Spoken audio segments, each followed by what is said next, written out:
a few seconds. Yeah, it says pre-live, I can see that. Right, whenever you're ready.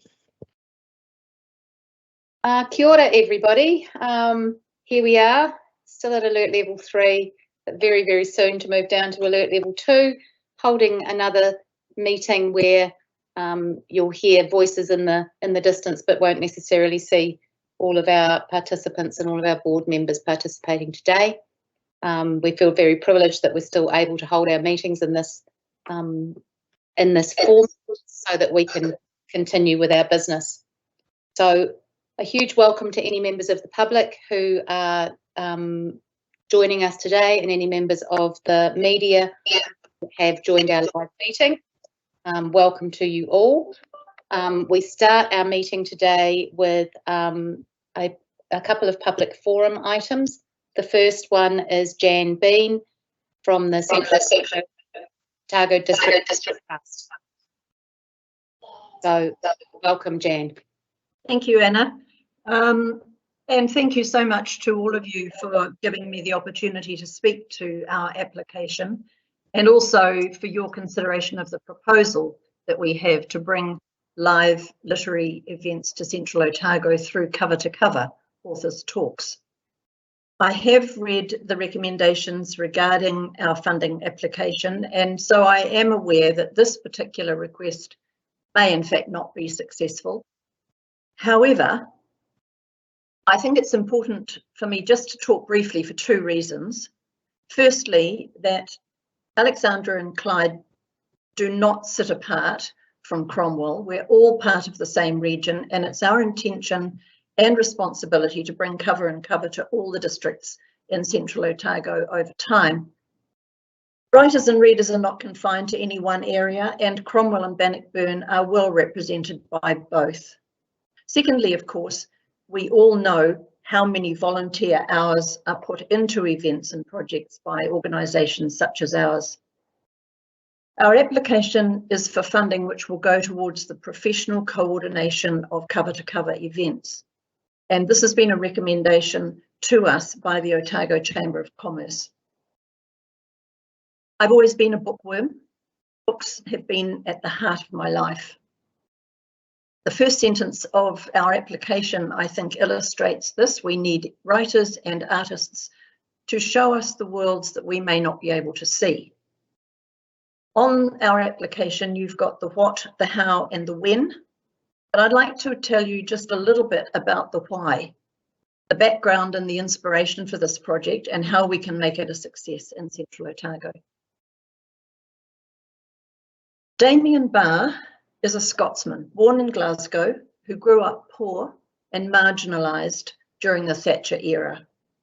It was the power of words, his ability with language, and the encouragement of his English teacher which helped him survive. He launched his first literary salon in 2008 in Shoreditch, London, and the monthly events were quickly, very quickly, a hot ticket, and soon they outgrew their original surroundings. Now, the Damien Barr Literary Salons are held regularly at the Savoy Ballroom in London, where tickets literally sell out within minutes. He's widely credited with revitalising live literary events. However, of most relevance to us is that his literary salon began very simply with a small audience. He deliberately chose small and intimate surroundings, which would, by their very nature, encourage his guests and participants to share their stories. With Cover to Cover authors' talks, we also plan to start simple, small and controlled, to keep it workable and manageable. And so by laying this firm foundation, we'll have the potential to grow with each event and each year. Cover to Cover is based upon this tried and true formula. I know it works. I've followed Damien Barr for many years. Importantly, he has a strong connection with New Zealand too. I attended a memoir writing workshop that he held in Dunedin in 2015 at the Dunedin Writers and Readers Festival. And he subsequently held the University of Otago Scottish Writers Fellowship at the Parr Homestead in Auckland for 3 months in 2018. and I attended one of his literary salons in London in February 2019. And there I witnessed firsthand just how and why this formula works. Put simply, it celebrates a local, national, and global community of writers and readers. Stories are for everybody, and everybody has a story, but some stories are often overlooked or hidden, and sometimes it's difficult for writers to have their stories told. Stories are shared to better understand ourselves and others, and to ask better questions and provide worthwhile answers. Cover to Cover will ask questions the audience really want to hear, but it will all be about listening too. In time, we'd like to video these sessions and make them available to view on the Kodak website. I'm unsure at this point as to exactly how many book clubs there are in our wider region, but I know of at least 20. We're a nation of readers. A report in 2018 from the Book Council indicated that we read an average of 35 books a year. So with this first event, we will talk with and celebrate the work of the 2021 New Zealand Book Lovers Award winner, Fiona Sussman, and her support with this event, and her support to us has been absolutely unwavering and enthusiastic, and so committed that she's very committed to making this event a success for us. So I'm happy to take any questions if you have any. Thank you so much for sharing the information about the event. Does anybody have any questions?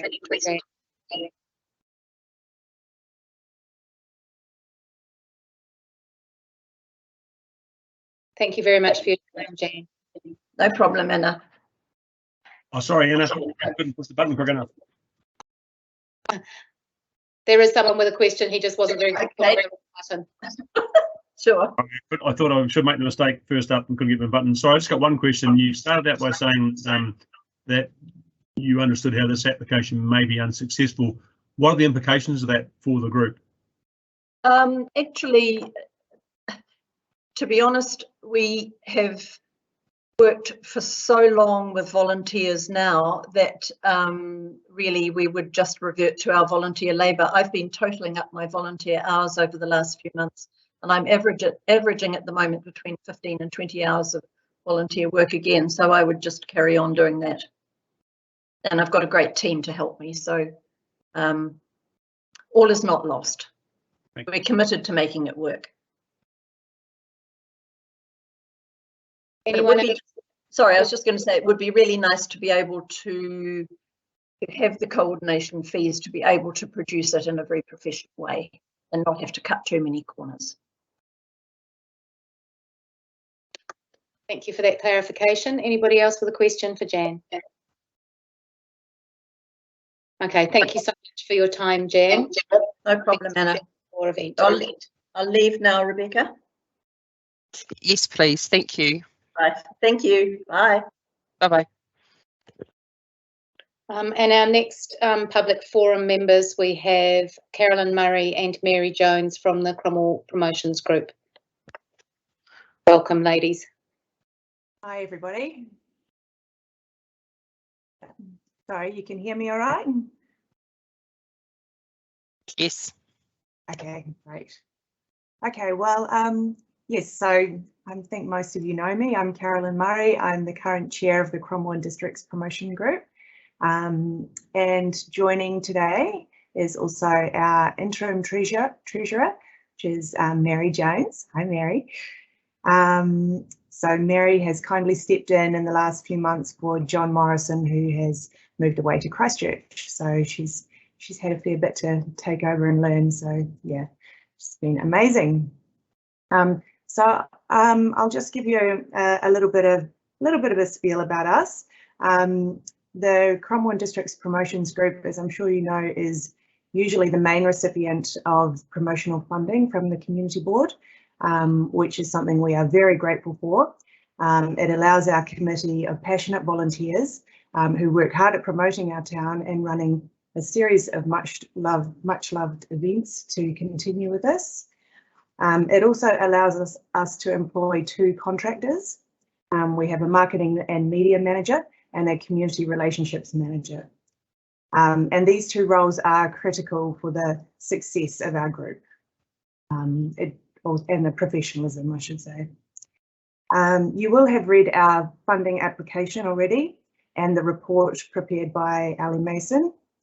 So I won't spend time recapping the whole application, but there are a couple of points in the report that I would like to address. So our report explains that the group is working on becoming less reliant on community board funding. The staff report questions this. So I just want to explain that this year has been very challenging for us and quite a steep learning curve as we explore other funding methods. But it does take time to make this transition. So with the long-term plan changing funding process, we realised that everything was changing and we had to look at other avenues. So we have been doing that.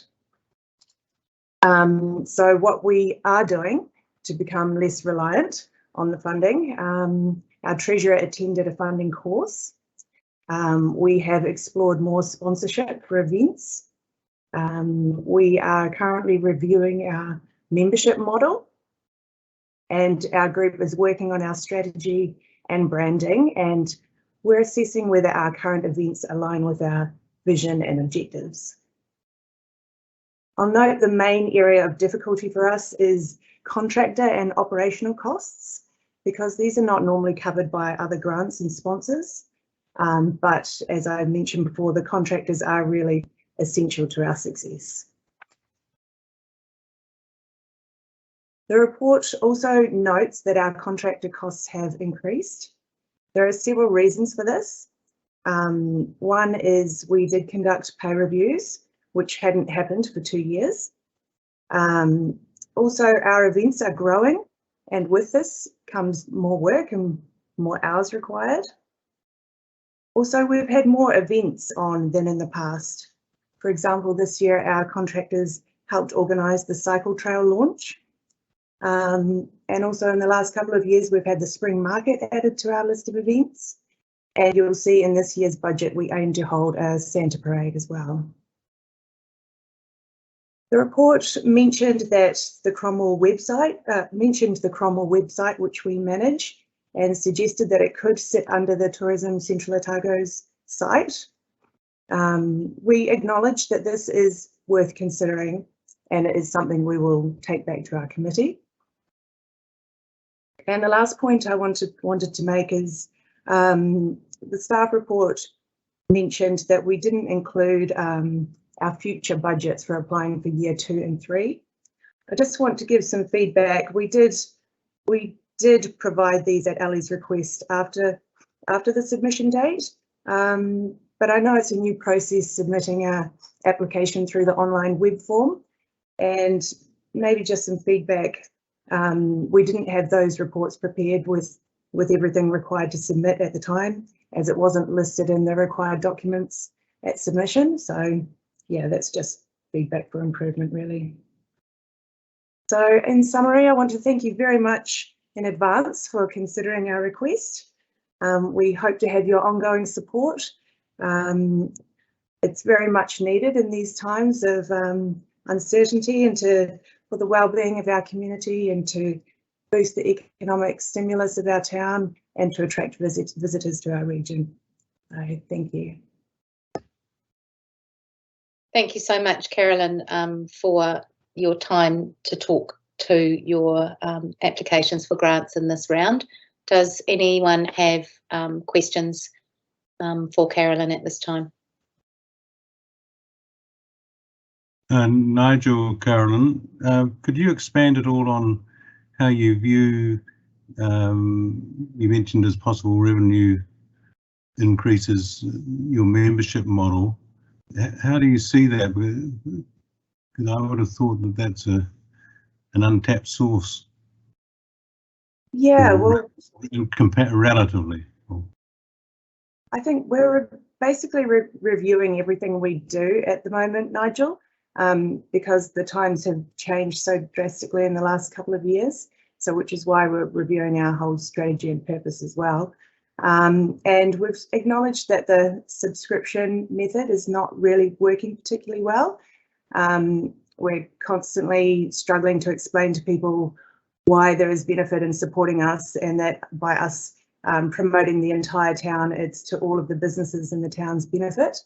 But obviously when times are tough financially and, you know, with impacts of COVID and things like that, it's very hard to justify an extra expense, which is a little bit intangible to business owners.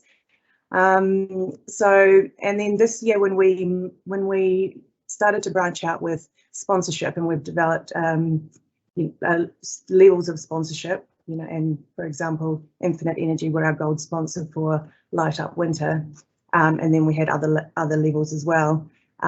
We realised that a lot of people just want to support us without being a subscriber, you know, without, we don't really necessarily need to say, well, this is why you get a listing on our website and you get these benefits and you get a discount in the compendium, which is what we normally would do.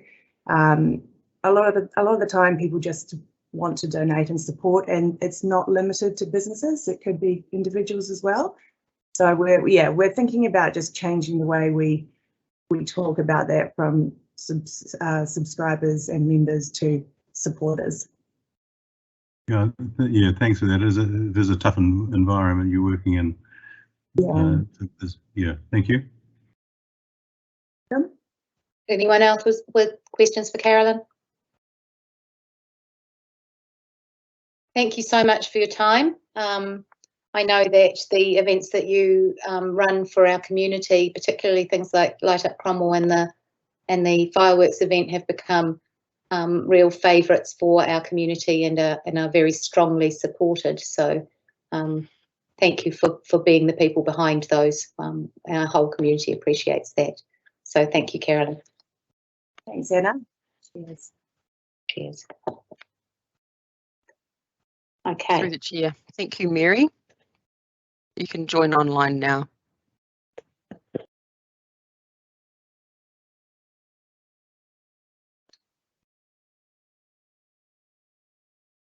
Okay. And that takes us to our next item, which is on page 7 of your agendas, which is the confirmation of the minutes of the last meeting. My agenda doesn't want to move to page 7. It really doesn't. Right, sorry about that. So I just want to make a note about the purpose of minutes for our meetings being to record the decisions made by the board through the resolutions of the board and that are shown with a mover and a seconder. And sometimes you'll note that in our minutes there's some commentary shown for a decision because the board have changed the wording of a resolution or added or removed something, so it's different from what was included in the agenda for that item. In terms of our process, in terms of minutes, they're sent out a few days after the meeting so that our elected members have time to read and check for accuracy in our minutes. I want you to note that there is a change for item 21.6.4, which was in regard to the Hall Events Centre, that's on page 8 of the agenda. And this change wasn't included with the agenda, so I'll read it to you now. And it's a clarification around the nature of the discussion that happened for that item. So it's item 21.6.4 on page 8. It doesn't change anything about the decisions that were made on the day. It's just the commentary that we're looking at here. And it now reads, and I'm sorry that that wasn't included for people to be able to see prior to the meeting. Members sought clarification on a number of matters relating to the proposal, particularly around the role of any external stakeholder group, and after these discussions agreed that Ms Harrison and Councillor McKinley would be appointed as the board's representatives on the advisory group. Is there anyone who has any discussion around that or around anything else in our minutes before I ask for a mover and a seconder?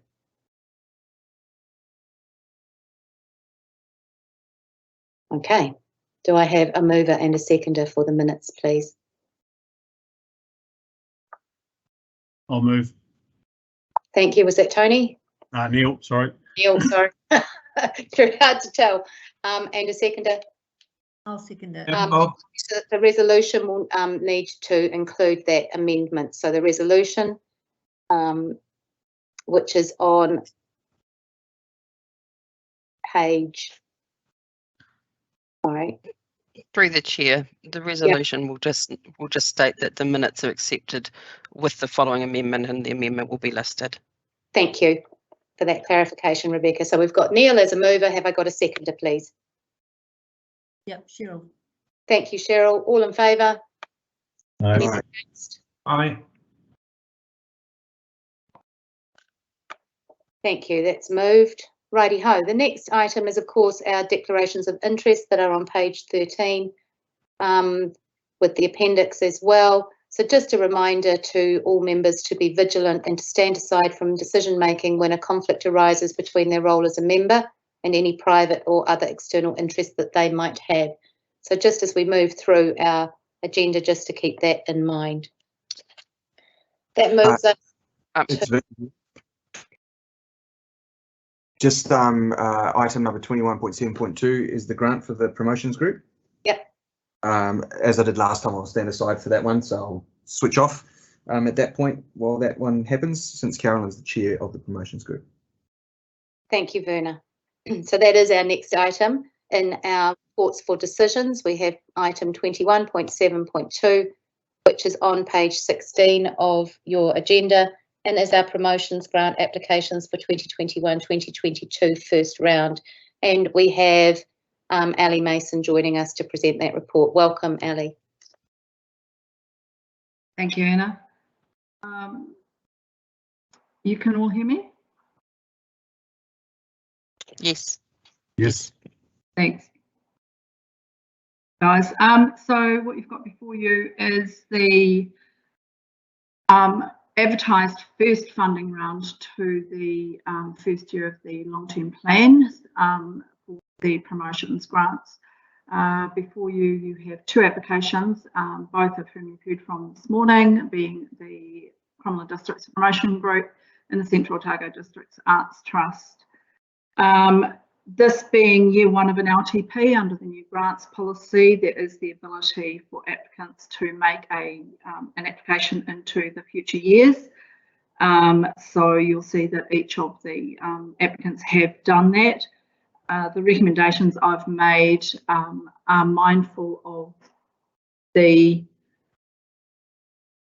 contestable process for grants, ensuring that we've got good opportunities for grant applicants across the years, and also to allow the likes of the promotions group to come back to the board with their budgets and their plans for future years. So are there any questions with regards to the report content or the recommendations?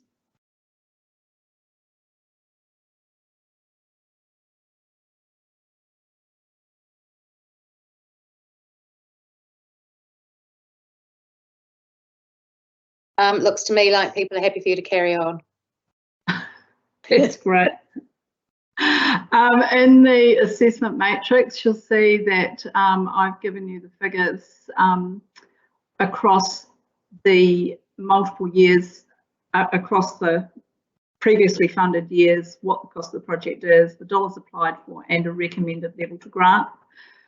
For the promotions group, you'll see that most of the amounts I have adjusted based on a 9-month time frame, considering what was funded in the previous 12-month period versus a 9-month period. And then again, for the future years, I've made a recommendation to decline to, which, as I said, would allow those applicants to come back and make an application with more information for the board to assess.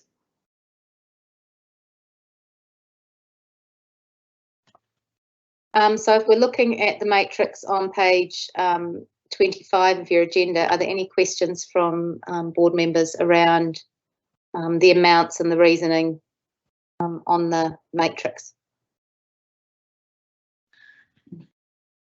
Nigel, I did have a question, which maybe I should have asked after your introduction.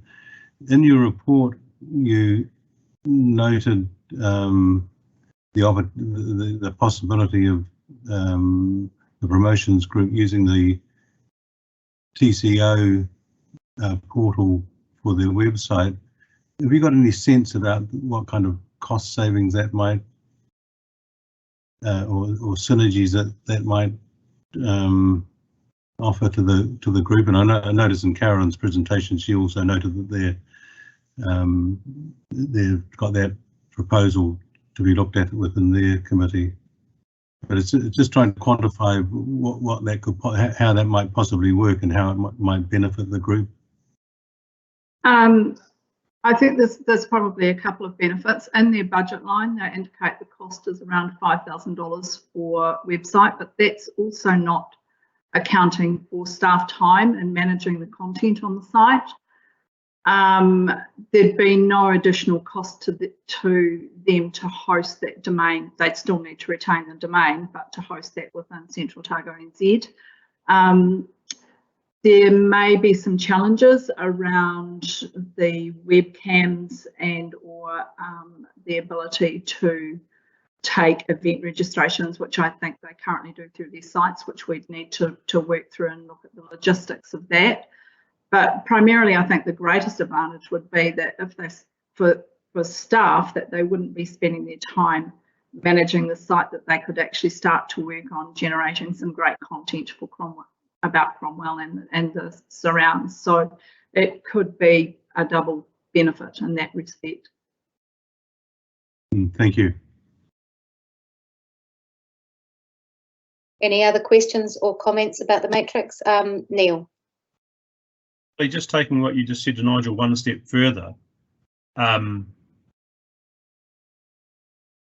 is there, dare I say, a case of a carrot and stick situation we could put in place? Like, if we reduce the operating expenses funding, would it be a given that they could get that back while you piggybacking off TCO, or is that just not going to happen that simple? Oh, I'm sorry, Neil, I don't think I quite understand what you're saying. Sorry, picking up what Nigel was saying is that in your report you've said there's some ability maybe to piggyback off TCO's website. Yep.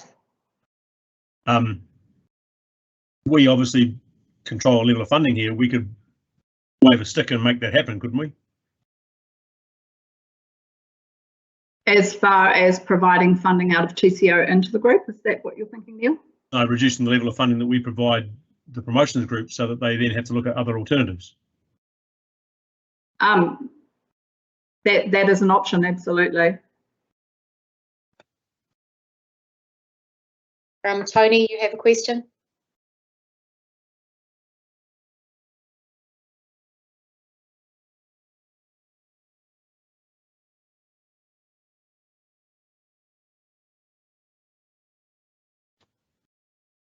Do you want to type your question in then, or can you find your mute button?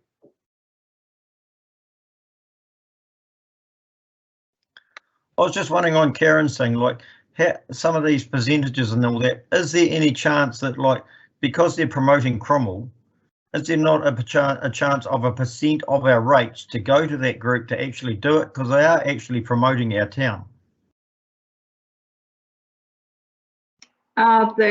The promotions grants, my understanding, and I think Leanne would be the best person to talk about rating levels, are a targeted rate that are about promoting the town. The other component to bear in mind is you've also got Tourism Central Otago, which are doing similar promotional activities through a centralised targeted rate. Yeah, but that's over Vincent, that's over the whole thing. I was just talking about just for our Cromwell Community Board and our rates. Is there any chance that, like, this can be a percentage given to this group to actually promote Cromwell? I understand the other one, but that's Central Otago, it's not Cromwell. I beg to differ that Central Otago includes Cromwell, so therefore, by that factor, Cromwell is being promoted through the other tool. But with your question, I'm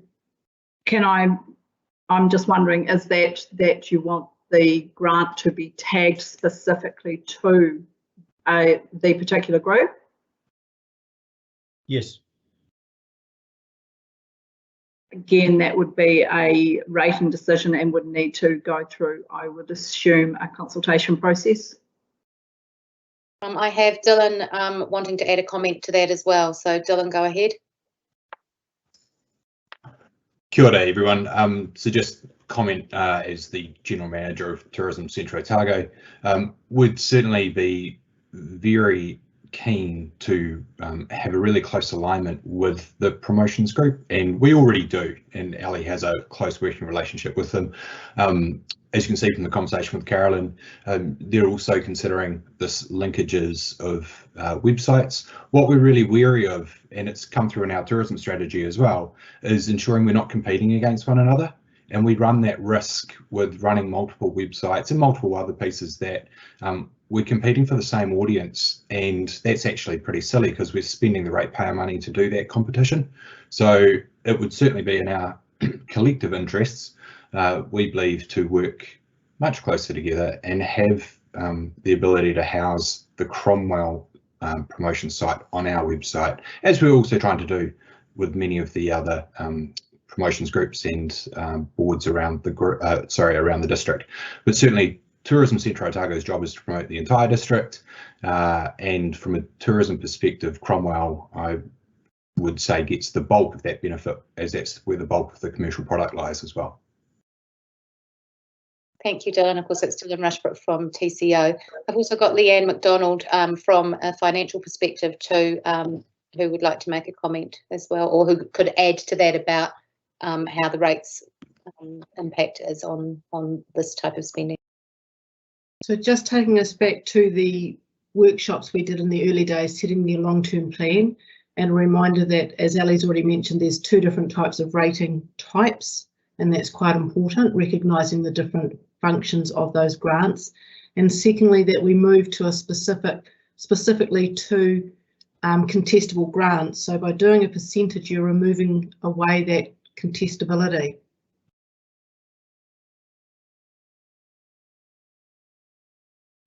Thank you, Leanne, for that clarification.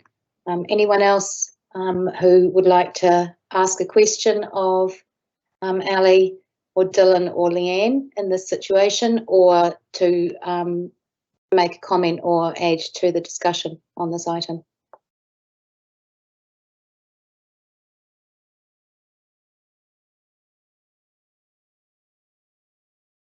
Okay. Most of that discussion has been around the Cromwell Promotions Group. Did anybody want to add anything about the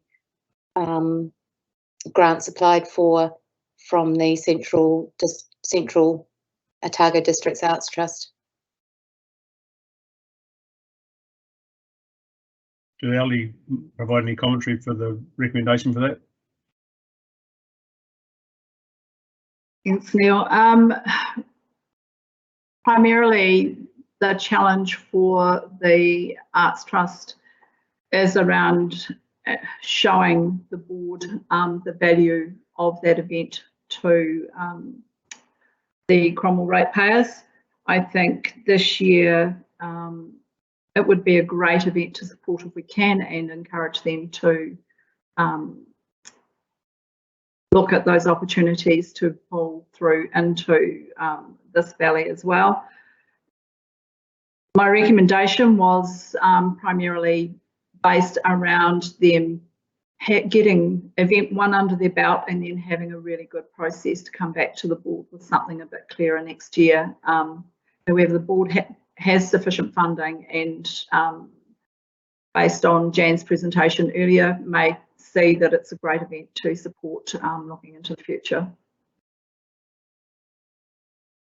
Thanks, Ali. Ali, you said something about the fact that the amounts have been adjusted for a 9-month period. Can you clarify that, please? Yes, certainly.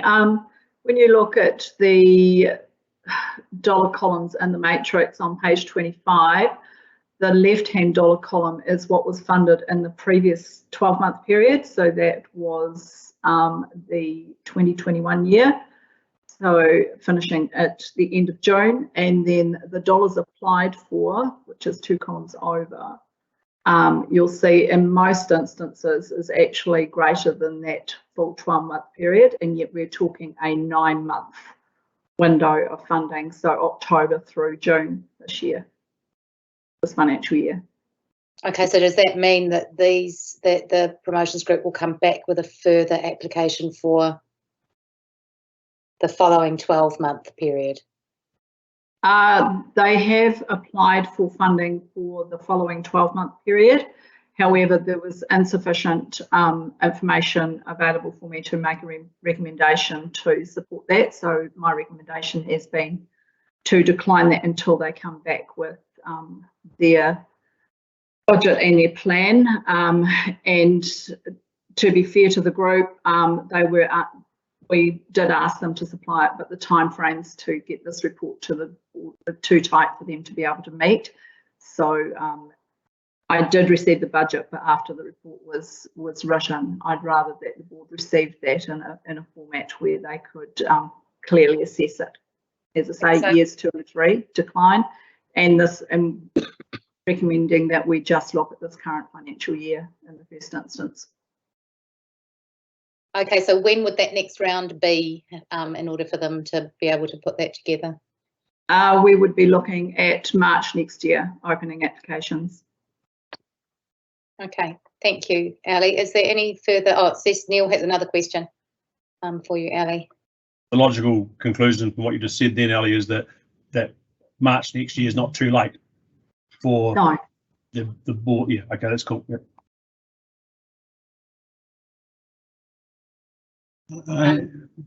Sorry.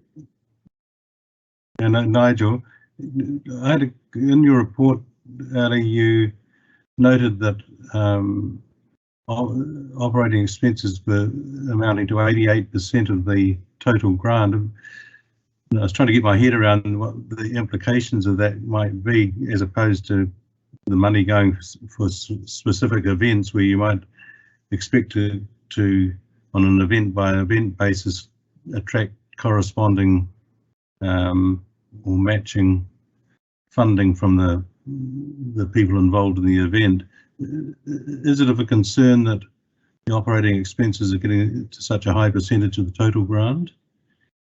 Could it, in the sense that it could affect the financial viability of any particular individual event? I think the challenge is that the staff time, of course, is isolated out, whereas in a true single grant application, you would have that time factored into the particular event. So that will automatically weight it greater to their operational expenses. There were a couple of items that I was concerned about, and I think that's, to be fair to the group, that may just be oversight, was that there were amounts in there for bad debts. Of course, the grant policy wouldn't support that. It's in an ideal world, if they could find a way of supporting their staffing, that would bring that balance right back to a much better percentage-wise. Thank you. I haven't got anybody else who's indicated a question there. Cheryl, I haven't heard from you. Did you have anything you wanted to add? No, I'm quite happy, thank you. And Bob, I haven't heard from you either. Is there anything you wish to add? I'm quite happy as well, thank you. Okay, thank you very much for your time, Ali. We will go back to page number 16, where the resolutions sit.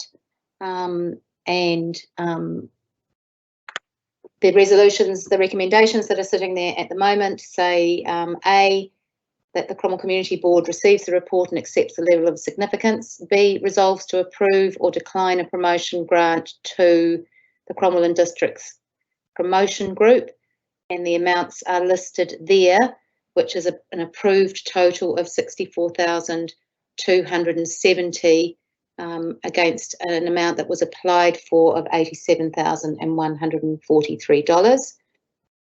It declines the year 2 and year 3 portions of the grants that were applied for, and has number 2, the Central Otago District's Arts Trust grants that were applied for that were declined for each of those years, year 1 being $1,600, year 2 $3,200, and year 3 $4,800. Is there any further discussion about the amounts represented in there, or anybody who wants to talk about what we're comfortable with granting at this point, remembering that this is for a 9-month period with another grants round in March?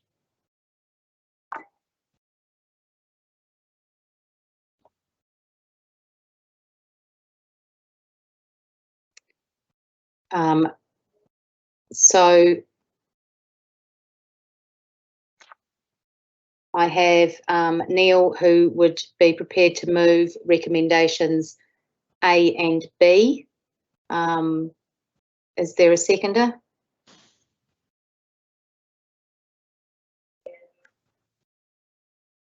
Nigel, I'm happy to second.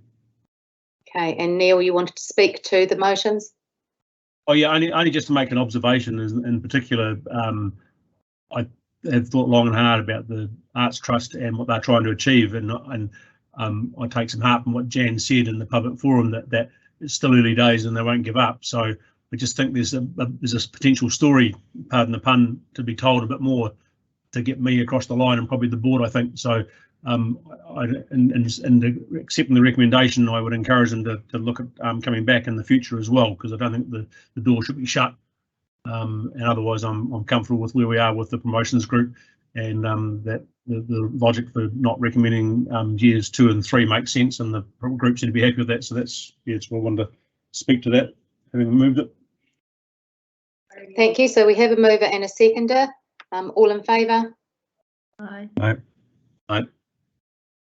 Aye. Anyone against?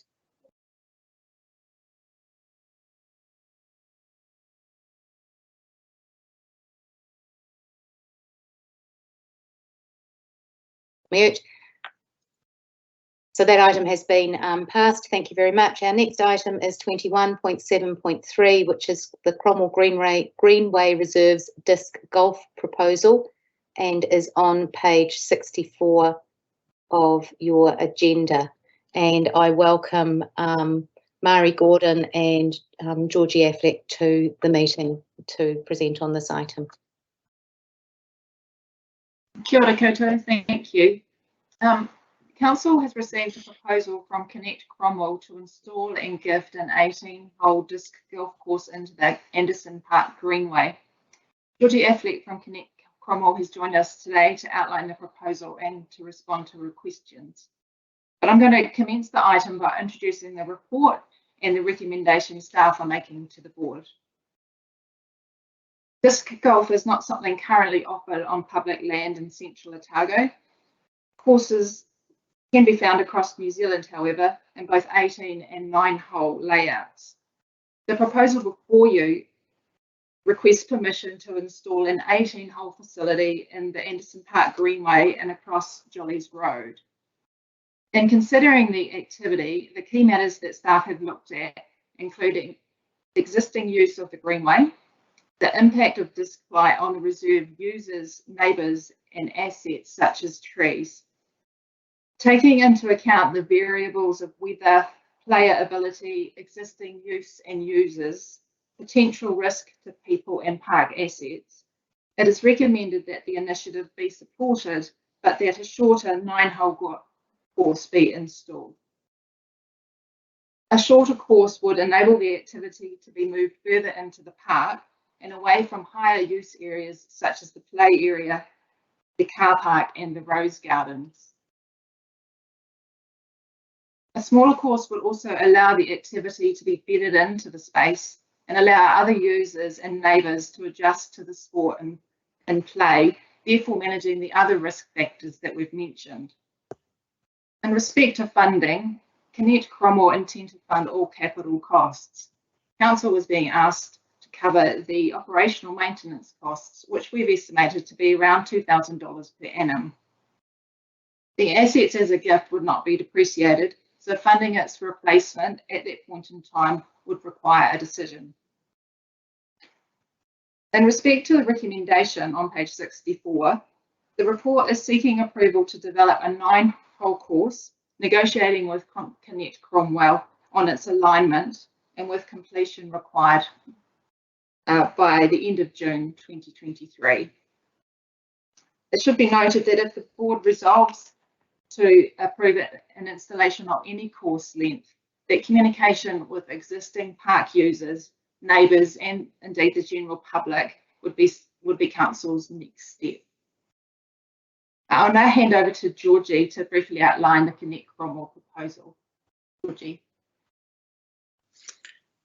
Hi, thanks for that. I hope you can all hear me. Thank you. This idea came about in discussion with Sport Central, and we have done a survey, albeit not a massive survey, but we have, through our Connect Cromwell survey, found that there is support for this idea. Sorry, this is the first one I've done, so I'll just read off my piece of paper. We at Connect Cromwell, with the support of Sport Central, Otago, see disc golf as an excellent activity which aligns with the Central Otago community outcomes: a connected community, a sustainable environment, and a thriving economy. By installing an 18-hole disc golf, this would not only provide a fun outdoor activity within an existing park, but also allowed for an inclusive space with friends and our neighbours, new friends and competitors to play and compete, enhancing a cohesive community. Installing an 18-hole course as opposed to a 9-hole would be to get it right the first time. It would make Cromwell a feasible location for competitions and get onto the New Zealand Disc Golf Tour, attracting events to our town with an economic benefit. Currently, there are 21 events on the New Zealand Disc Golfing Tour, and the most recent one is to play in Twizel, where they have 140 competitors, and that sold out within 24 hours. Most players stay for 2 nights in any event town, thus bringing, to my working out, approximately 90,000 to the community in a weekend, that being $200 a night for accommodation for 2 nights and $650 for incidentals and food for a couple over the weekend.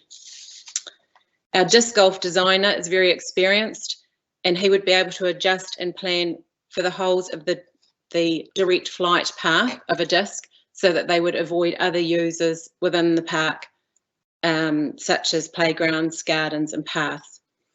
Should a problem be identified after installation, it wouldn't be a problem to modify that and realign the starting position.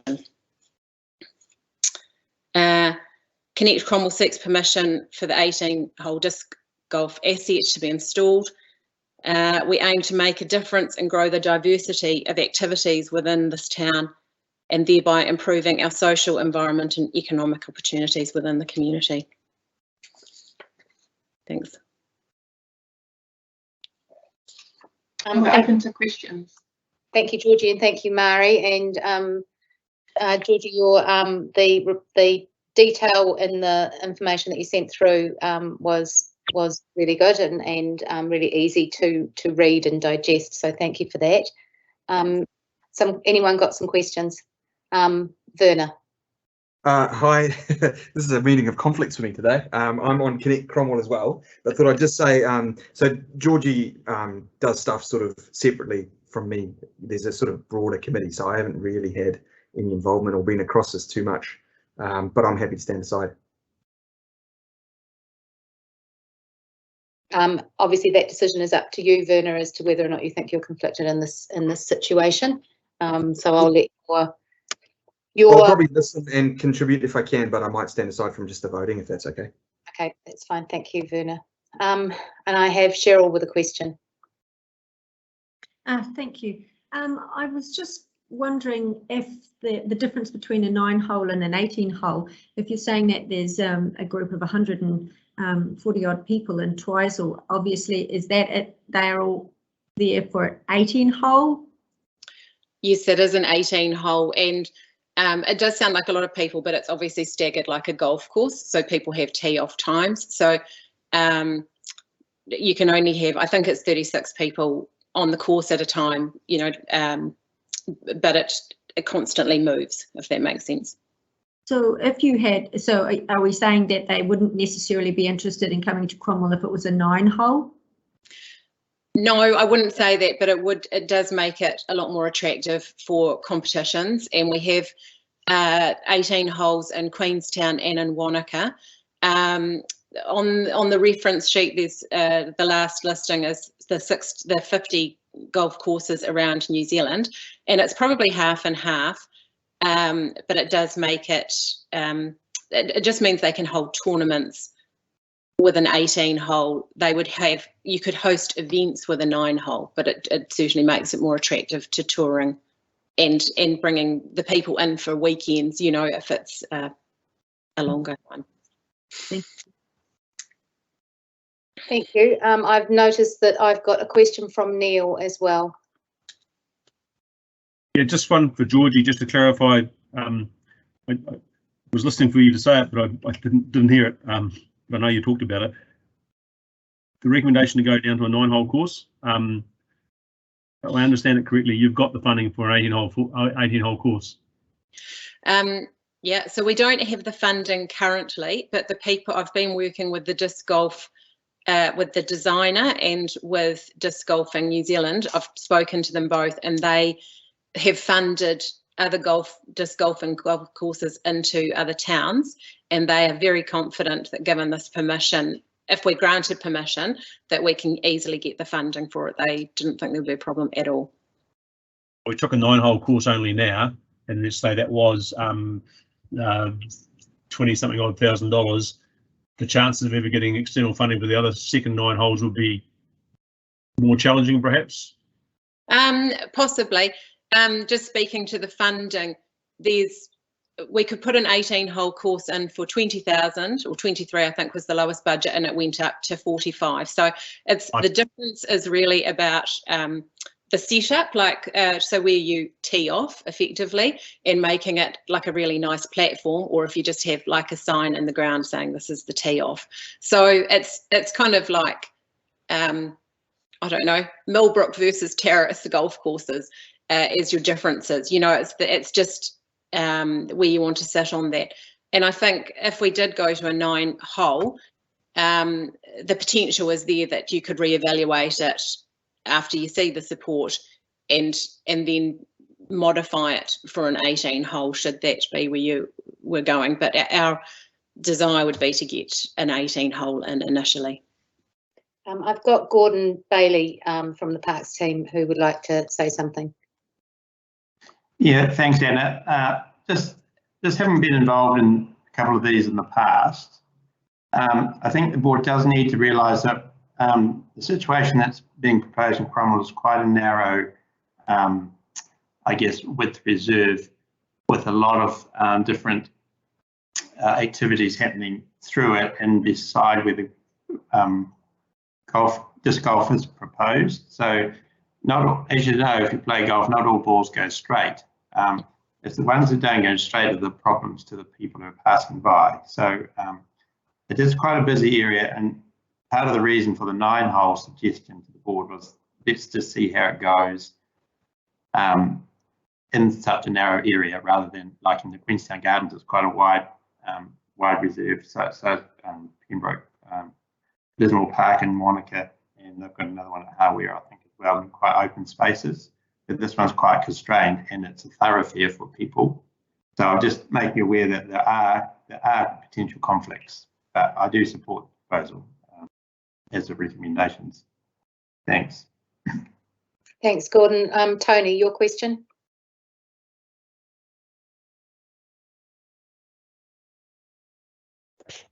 Don't forget to unmute, Tony. So all these other courses, are they in the greenways of public areas as well, are they? Some of them are, they all depend. Twisel's quite similar to Cromwell, I think, in that it's on their greenways. There's one within quite a, or two, Tekapo is putting in two small ones, like a 9-hole and then a 9-hole, and they've called theirs a family and a advanced, I think, is their separation. But because Tekapo, their spacing is such, they couldn't put an 18-hole in, so they've split it. I haven't been to a lot of them, but I gather that the flight path or the distance of a flight frisbee, it's nowhere near that of a golf ball, and they're different to a frisbee that you would have at home. The discs are smaller. They're sort of like the size of a side plate, and from what I'm told, you actually need to be quite good to get a good distance on them. I hope that helps. Are there any further questions for Mari or Georgie? I know what you said, Georgie, about Neil Gillespie here, about the Tekapo situation. That could be something for Cromwell that could be a good option too, having a 9-hole that's in a, as Gordy has said, a more confined area, and in time putting 9 holes somewhere else, providing a different opportunity and different challenges. That wouldn't be a bad outcome, would it? No, that wouldn't be a bad outcome. Having spoken with the two people from Disc Golfing New Zealand and the guy who designs it, they have been looking at Cromwell and really would like to put an 18-hole in there. That's their preference. Like you say, like Cromwell's quite a unique situation in that a lot of our greenways do neighbour like the lake and our narrow places, so it's a matter of finding those appropriate spaces, I guess. Bob, your question. Yeah, I've got an observation rather than a question. I'm looking at the plan of where an 18-hole course would be fitted into the greenway there, and there's quite a long walk actually from one part of it across Jollies Road up to there. That doesn't seem ideal to me. The other thing that I was thinking of was that it mentions, I think, in the report that people would supply their own discs. Is there not the possibility, because you mentioned that they're much smaller than a normal frisbee, is there not the possibility that people will just arrive with their own frisbee and try and play on the course, which might be a little bit dangerous? Okay, I'll answer first to the design, and it is a little bit of a walk. It's not actually that far in reality, but that is included so that it can be an 18-hole, and also that on behind Jollies Road, it's a lovely little circular greenway, as you can see, and what we anticipate is that sort of over the sort of spring, autumn to spring, that families who neighbour that greenway would come out and play in the evenings, and like some people might just play 3 holes, some people might play 9 or half the course. It just depends, and no one is certainly keeping a tally of, you just start and stop where you like. The idea is to have the course there and available. Secondly, yes, people can probably play with their own frisbees, and we don't want that to. We don't want people who don't have frisbees to prohibit it. So what they do in other communities is that you buddy up with some retailers, maybe the pool or somewhere like that, and talk. They would rent out a disc, so it would be, say, like a $20 deposit. So you could pay $25 for your disc hire, 20 of that would be a deposit, and you might have that like at Jollies Road or Stirling Sports, the gym, any number of places. I haven't approached any of those places yet, but that I don't imagine people would mind, because that also gets people coming into their shops or their premises where they might buy a drink or something else while they're there.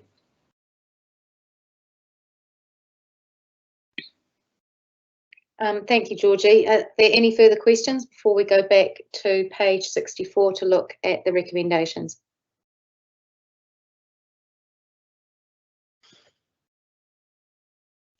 Okay, so the recommendations on page 64, and I suppose our conversation is likely to be around the size of the course, although that's not actually included in the recommendation that's there.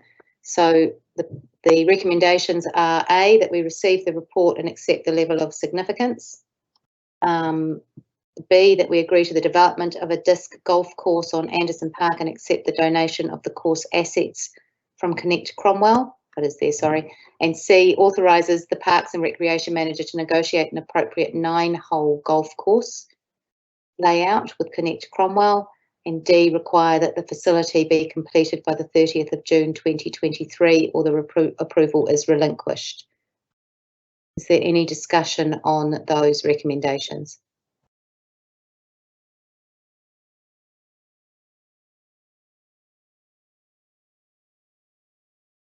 Do I have a mover and a seconder then?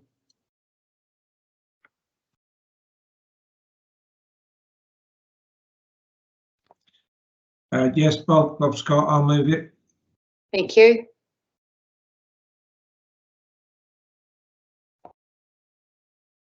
Do I have a seconder? Madam Chair, Neil Gillespie, I will, seeing no one else wanted to push their unmute button. Thanks, Neil. I think that one of the things that is for us to think about is that looking at what happens with the introduction of a 9-hole golf course might give us the confidence at a later stage to give that approval for the 18-hole course at a later date, and to look at what the impact is on those areas where it's going to be put, so that decision can be made. I understand Georgie's thinking that if we get the 18 holes in there to start off with, then we're doing it once and we're doing it right. But I think that that slightly more cautious approach is obviously what the board has an appetite for at the moment. So we have the recommendations A to D, with Bob moving and Neil seconding. All in favour? Aye. Aye. Aye. Anyone against? I'm against. Against. Would you like that recorded? Yes, please. Thank you. That's carried. Okay, then that takes us to item 21.7.4, which is the notice of an intention to prepare a reserve management plan. And I invite Gordon Bailey to present this report. Hi, Gordy. Yeah, hi, thanks, Anna. So this report is to approve the preparation of a new draft reserve management plan for the Bannockburn Recreation Reserve. The board will recall last year that during the renewal process for the lease over the reserve, it was discussed that a new reserve management plan should be renewed. Should be renewed. In preparing the draft plan, Council would work closely with the Bannockburn Recreation Reserve Committee and the Bowling Club so they can provide input into the draft plan. The board should also note that budget was put aside for the preparation of a development plan for the reserve, and this will be undertaken after the reserve management plan is adopted, as any developments in the reserve will need to be consistent with the reserve management plan's policies and objectives. And I've set out the process, so a draft will be prepared and then the draft will come back to the board for approval before going out to consultation, and the consultation will be a two-month process. So I'm happy to answer any questions. Any questions for Gordy on this matter?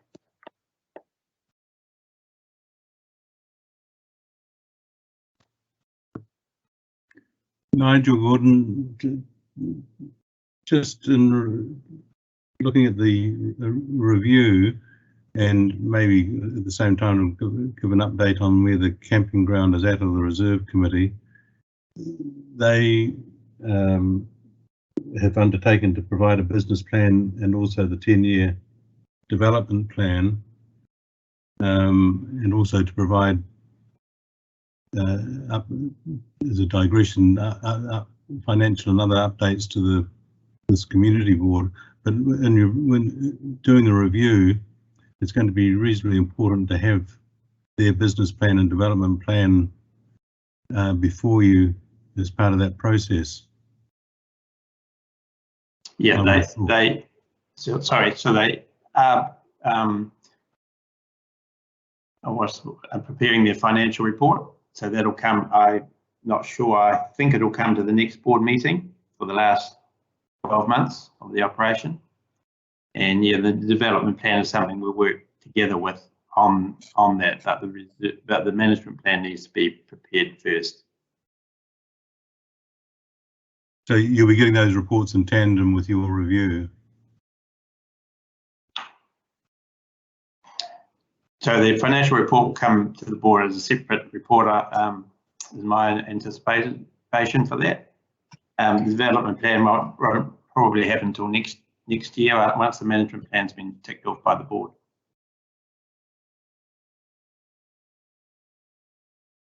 Thank you. Any other comments or questions? So that takes us back to page 80 and the recommendations A and B. A, that the Cromwell Community Board receives the report and accepts the level of significance, and B, that we agreed to notify its intention to prepare a reserve management plan for the Bannockburn Recreations Reserve legally described as section 164 block 1 Cromwell Survey District SO Plan 19606, 3.5365 hectares. Can I have a mover and a seconder, please? Yeah, I will. Thanks, Tony. Werner here, I'm happy to second that. Thank you. All in favour? Aye. Aye. Anyone against? Carried. Thank you, Gordy. That moves us on to item 21.7.5 on page 115 of your agenda, and it is the Cromwell Memorial Hall External Stakeholder Group, and Gareth Robinson. Welcome, Gareth, to present that report. Good afternoon, everyone. Hope you're all nice and safe in lockdown. Final day of lockdown. I'll take the paper as read. On the 10th of August of this year, the advisory group met and discussed what an external stakeholder group would look like and how we would run that process to get them involved. They have recommended that we run a closed expression of interest to 4 primary groups in the community, which would be the Fine Time Theatre Company, Cromwell Town and Country Club, Cromwell Cultural Centre Trust and the Cromwell Museum. All 4 stakeholders have quite a bit of input to go into the new town hall and event centre project, and have quite a bit of affiliation with the project in the past. So we're recommending that we run this closed expression of interest, and I'll take any questions. Neil, what's your question? First of all, a statement, just to remind everybody that we're actually looking at replacing our Cromwell Memorial Hall, and in my view, and I could be conflicted because I'm a member of the RSA, but I think that's the one group that could be missing from the advisory group's recommendation. They might have discussed it or not, and if they did, I'd be interested to hear as to why not, but otherwise I think that we should think about adding them to the list. So we did discuss multiple other stakeholders that would be involved, and the RSA is part of that group. It just was felt that we wanted to keep the external stakeholder group nice and small, but happy to take your recommendation on this one. Louise, your comment? Yeah, I just wanted to make the point that to follow with what Gareth has said, we could have really quite a huge group. Happy to include the RSA, of course. Just wanted to say that whoever we get on this group doesn't preclude further conversations and targeted discussions. I think the important thing is the balance between getting the right views through the planning stage so that we get the right design against expediting the project. So we've got an intentional time frame because we've been told repeatedly, get on with it. And I've actually made contact with these groups who are all very enthusiastic about being on a group, knowing that the board are considering it today.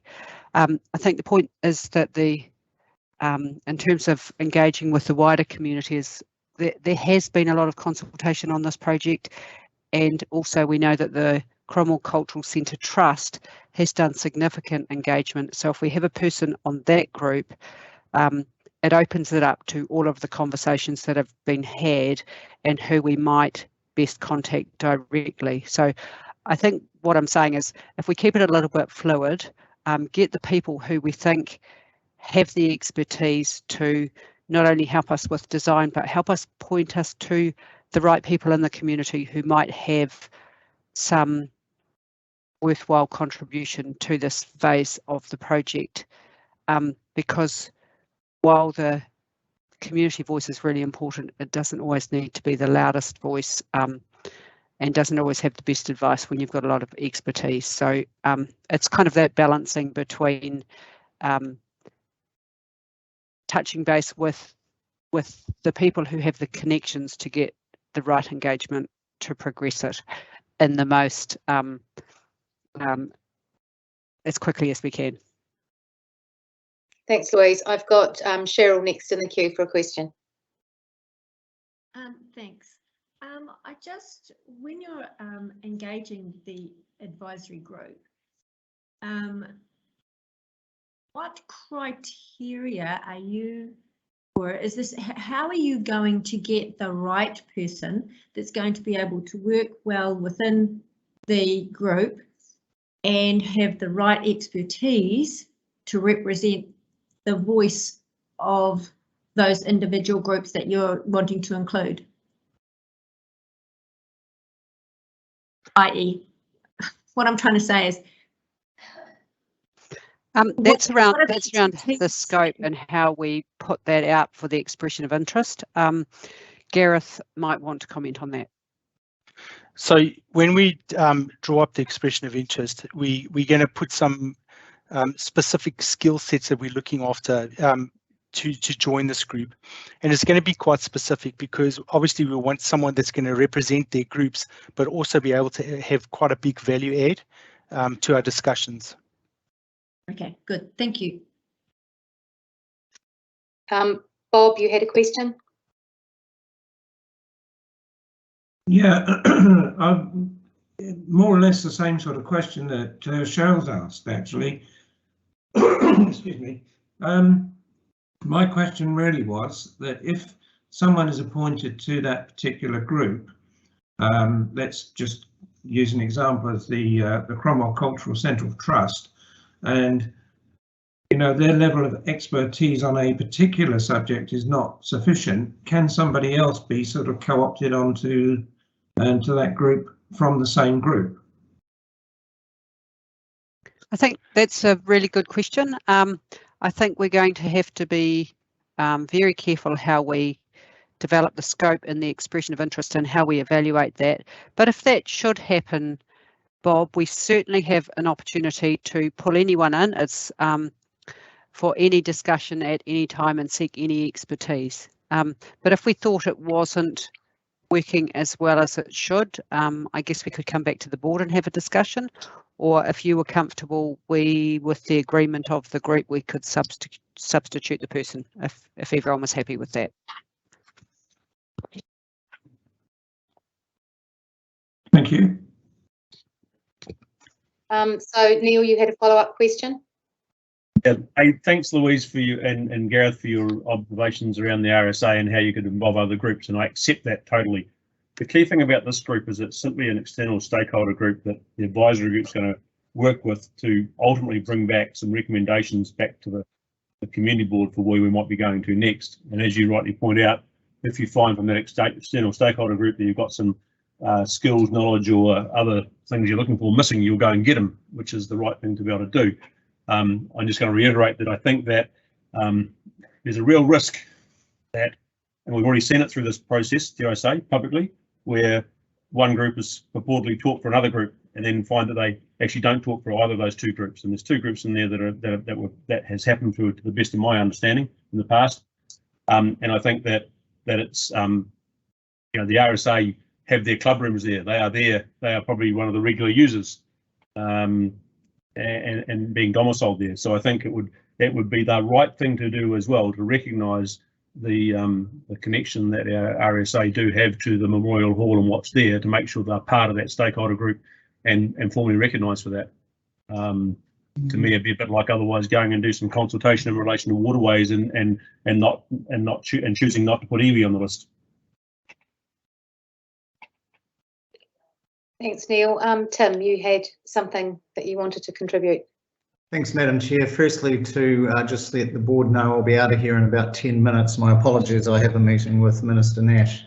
I'm just an observation. We had over 600 people submit to the LTP, and I think it would be fair to say that the vast majority of them had a view on the hall. And I'm just a bit concerned that we're going to have a closed shop when there is such significant public interest in this. And yes, I recognise that there'll be ways of reaching out later on, but I'm not sure how the public will perceive that given their high level of interest.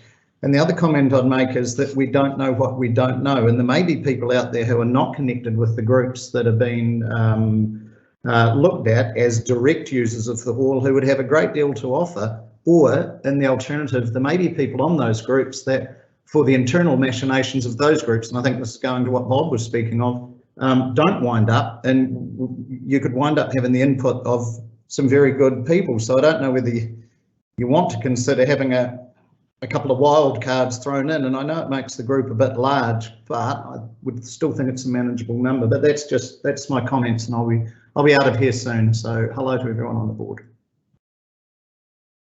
Thank you, Tim. Werner, your question.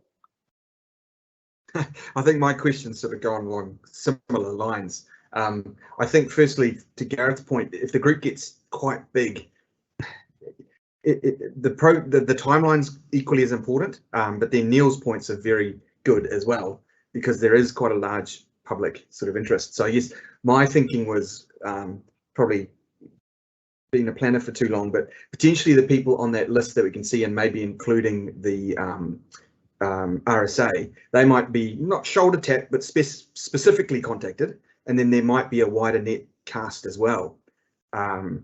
Could potentially be a way to do it, so that we can say that, look, we have put out there to people who may not have even known that they were interested until they saw, an expression of interest, but we acknowledge that there are some people that have a very special interest as well, and they've been specifically contacted, rather than, having a list that's defined. Potentially could be a way around it, I suppose. Thanks, Werner. Nigel? Thanks, Anna. Yeah, I just want to make the point that we're now sitting at September 2021, and come July the 1st, 2022, we've got to have something cracking, and it is balancing that timeline against consultation and stakeholder groups. And as somebody, maybe Louise said, you could enumerate a large number of people through the community, and my belief is that the stakeholder groups that are listed in the recommendation represent a much broader range of people, and the subcommittee group can be very flexible about, it's just what works really, and it's not, listing those doesn't exclude other points of view being brought on board, is how I would see it. Having said that, I do note Neil's point about the RSA and the fact that they're an integral part of that hall, and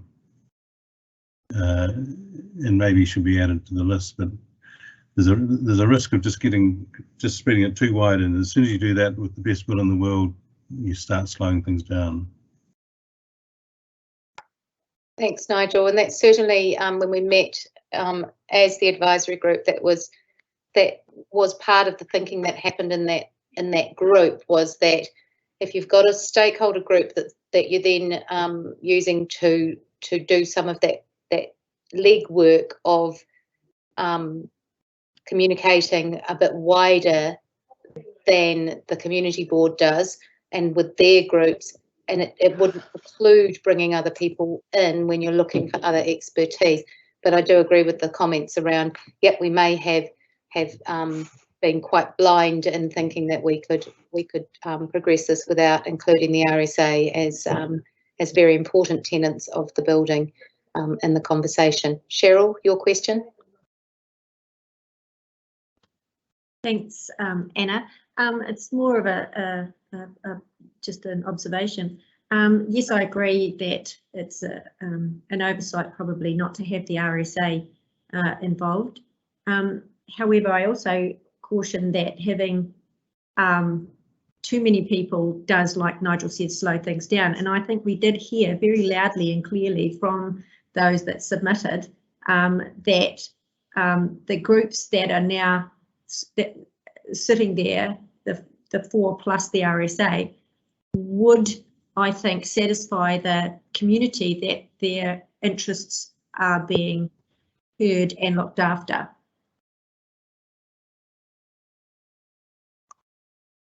Thank you, Cheryl. I actually think it's probably a group that's got some quite diverse thinking about what they would like to see in this space as well. So I don't think that we've got a group there that would be nodding and just agreeing with everything that's said by everything else around the table. So I think it would be quite a robust group in terms of debate and discussion about the process and the project and the needs of the community and the building. Anyone else got comments or questions to contribute?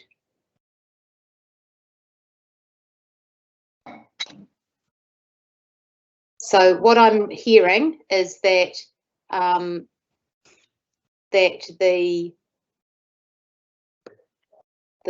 board is keen to go with a recommendation that we have a stakeholder engagement group, but that we should be adding the RSA to that list.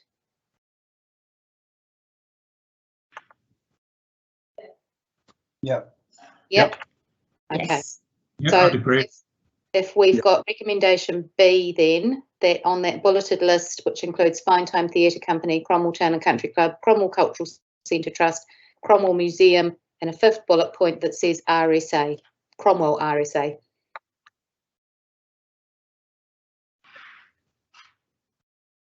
Any further discussion around that?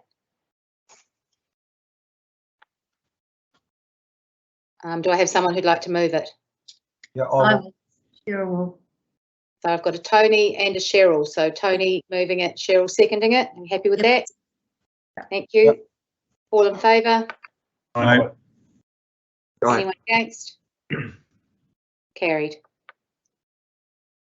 Thank you, Gareth. Thank you, Louise. And Gareth, I think we get to keep you for the next one, which is the item 21.7.6 on page 119 of your agenda, and it is the Cromwell Town Centre project structure. Gareth, over to you again. So I'll take the paper as read, and I'm not going to go through the entire background. This is very similar to the Memorial Hall paper. So through the LTP, we adopted the hybrid model, which included the town centre upgrade as well as the Memorial Hall. And the town centre's got a 2-year program of planning before going into construction. It's a little bit of a difference when it comes to the project structure. So the main body of the project structure stays the same. The external stakeholder group, however, which is deemed MUG, which is Mall Upgrade Group, are not an optional item in this case. And the reason being for that is they have vested interest, so they own buildings in the town centre. So we're just basically asking the board to approve the project structure and then we'll take this is a funny one because it's slightly ward and district, and then we'll take the paper through to the council for further recommendations. I'll take any questions.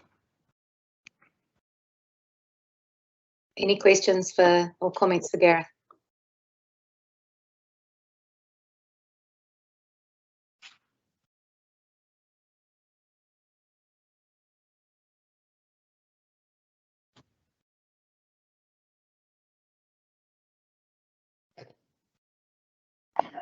Get going.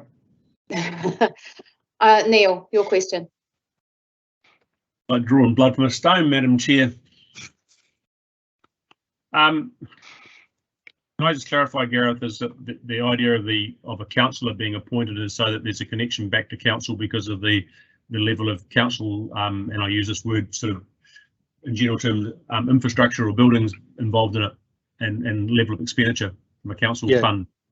That is correct. The only reason we do this is because this is primarily district funded, although it does incorporate ward-owned land and buildings.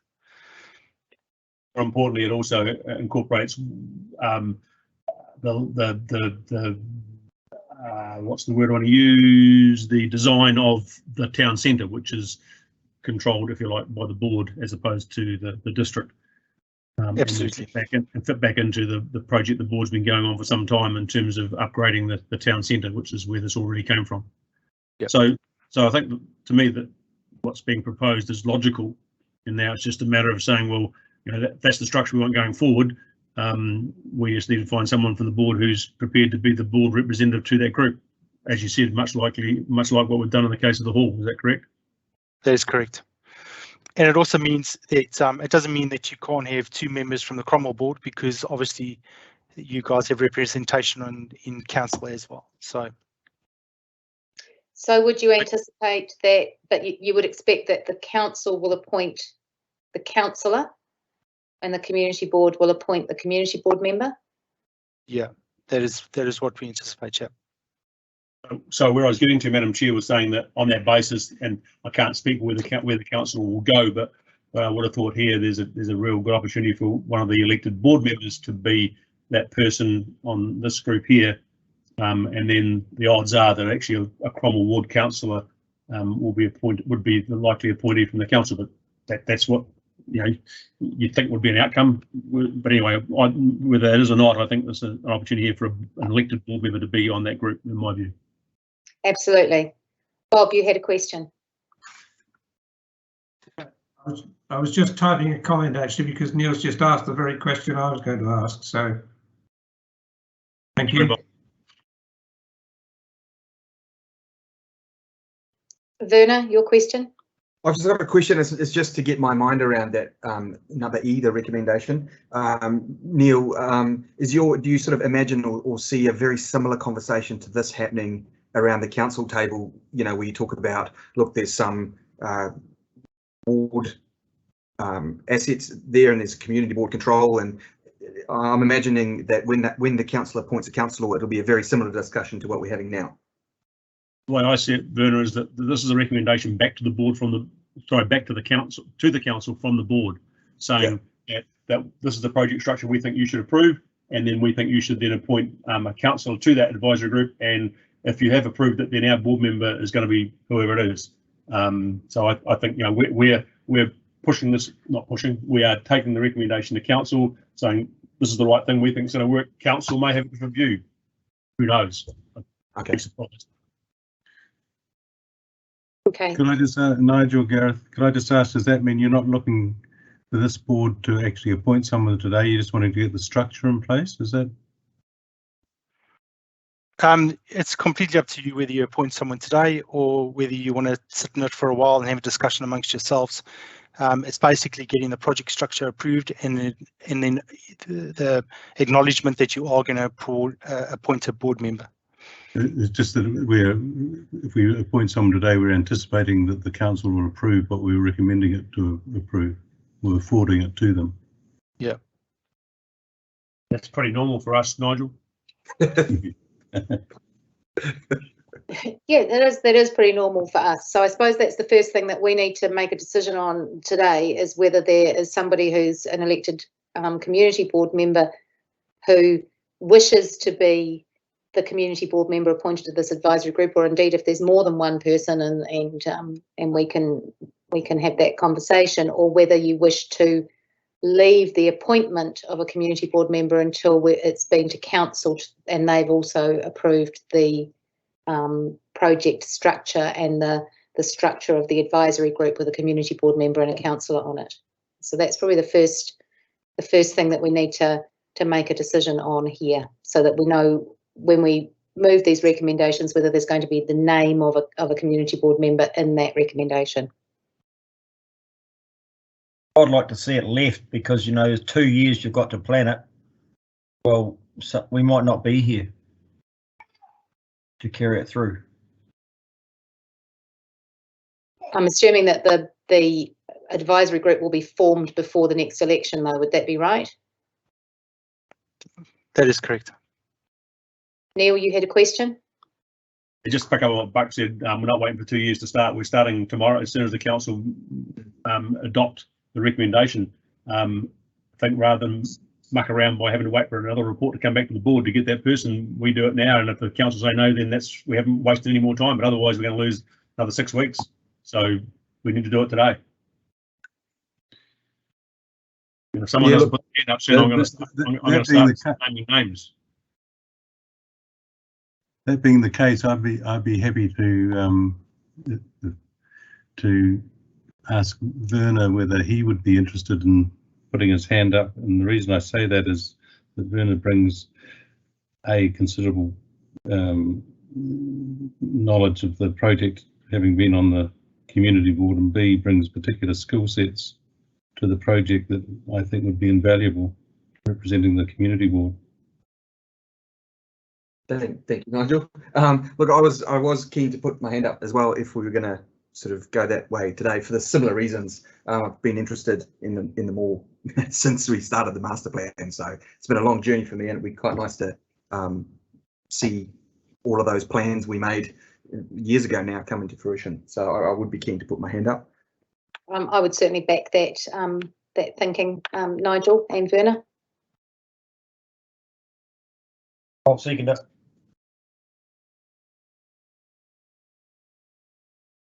So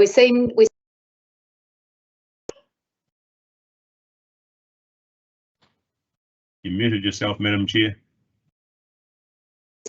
It seems then that we are in agreement that we would like to pop Werner's name into recommendation C, that appoints Werner Murray to the advisory group as a community board member. And in terms of the other recommendations there, Bob, you have a question? Yeah, just on the appointment of a councillor, did we actually agree that the councillor should be one of the councillors from the Cromwell ward? Is that what was discussed? I'm not sure if we can actually make a recommendation that it must be a Cromwell ward councillor, would be my thinking there. Neil, you had something to add? Yeah, that might be a little bit bold even for the Cromwell Community Board, Bob, I think. But I think you've got 4 councillors. We'll give it a crack. Okay. I would suspect that they would appoint a Cromwell ward councillor, because I don't know if the other councillors would be as interested in what's happening in the Cromwell town centre as our councillors are. So I think that might be one we have to keep our fingers crossed that they look after us at council level on that one. Righty-ho, so that takes us back to page 118 and the recommendations A to E, that the community board receives the report and accepts the level of significance, approves the project structure, appoints Werner Murray from the Cromwell Community Board to the advisory group, recommends to council to approve the project structure and program, and E, recommends to council to appoint a councillor to the advisory group. Do I have a mover and a seconder, please? I'll move. Cheryl. Thanks, Cheryl. I'll second. Thanks. Bob. Thanks, Bob. All in favour? Aye. Aye. Anyone against? Carried. Thank you, everyone. Righty ho. And then that takes us on to item 21.7.7, the proposed road stopping of an unnamed road off the Terrace Cromwell Road on page 132 of your agenda. And welcome to Linda. Good afternoon, everybody. Today I am here to ask you to consider a proposal to stop the western end of an unnamed, unformed road off the Terrace Cromwell Road. The application is being made on behalf of the property owner by the Central Otago Queenstown Trails Network Trust. As you will have all read in the report, the Trust is working on a network of approximately 500 kilometres of trail throughout Central Otago and the Southern Lakes areas. Among their first completed projects, the Lake Dunstan Trail that you will all be familiar with, opened back in March. Currently, the Trust's projects include linking Bannockburn to the Gibbston Valley and linking Cromwell to Wanaka. At the moment, the Trust are working with property owners through the Lindis Crossing area to develop the trail through there. And at just before the Lindis Bridge, due to the alignment of the state highway, the Trust has found an alternate route that goes around the back of the road and crosses through some conservation land and will then take them back through to their trail. To do that, the Trust have negotiated an easement from the owner of section 1636R, block 3 of the Terrace Survey District. And in return for that, the Trust have agreed to apply to stop the western end of a road which abuts onto the back of the property owner's property, which will legalise an encroachment of the property owner's house. The property owner will in effect then give the Trail Network Trust a easement over the front half of his property, so he is relinquishing quite a bit of the rights to his property in return for the legalisation. Basing the or using a valuation from a similar stopping in the vicinity recently, the value of the land might be around $1,500 to $2,000, and given what the property owner is donating to the Trust, we are promoting that there is an equity of exchange in recognition of the value that he will add to the Trail Network Trust, and we are promoting the stopping at an exchange of the easement in lieu of payment for the land. So today, if you are all happy with that proposal, I would like you to approve the proposal to stop approximately 430 square metres of the western end of the unnamed, unformed road, subject to public notification and advertising in accordance with the Local Government Act, to no objections being received during that objection period, the land being exchanged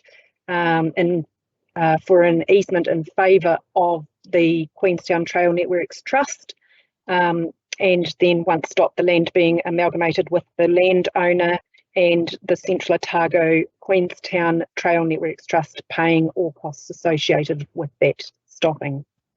Does anybody have any questions?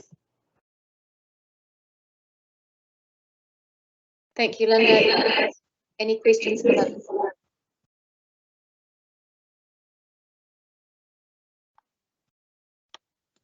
Okay, so that takes, sorry, mine's thing's sounding really weird. That takes us back to page 132. Sorry, Tony, you have a question.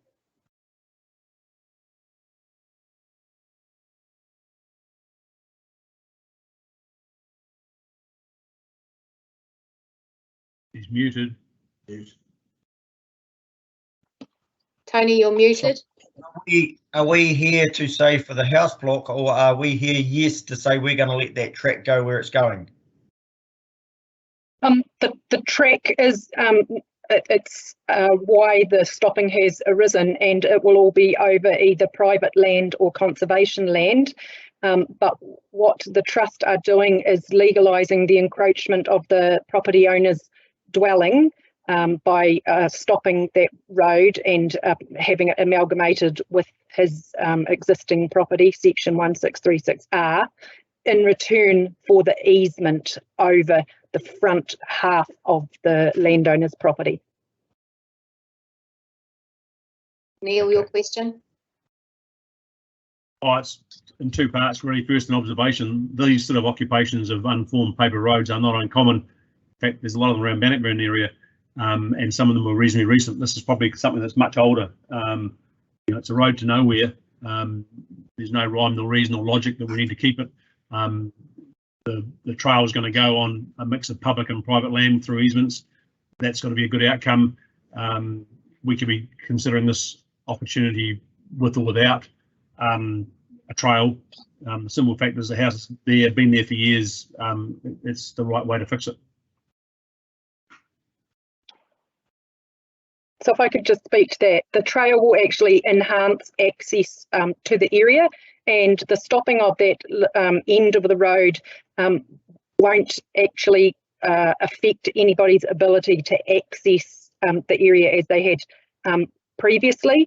All the links will be retained. The benefit of this exercise is that by the Trail Network Trust running it or making that application on the landowner's behalf and paying those costs, they will obtain the easement that they require to get through that area. If you see on the map on page 133, the alignment of the state highway is considerably out. It's been formed on on private property, which means the Trail Network Trust can't go across the front of the property without encroaching on a really large piece of privately owned property. So they couldn't obtain that right, and they're going to go around the back of that and link up through the private property. So as Neil said, even if it wasn't, if the trust weren't going to legalise this, the landowner might have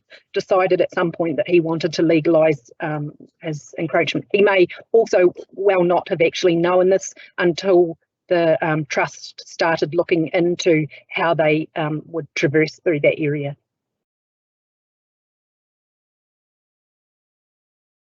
Any further questions?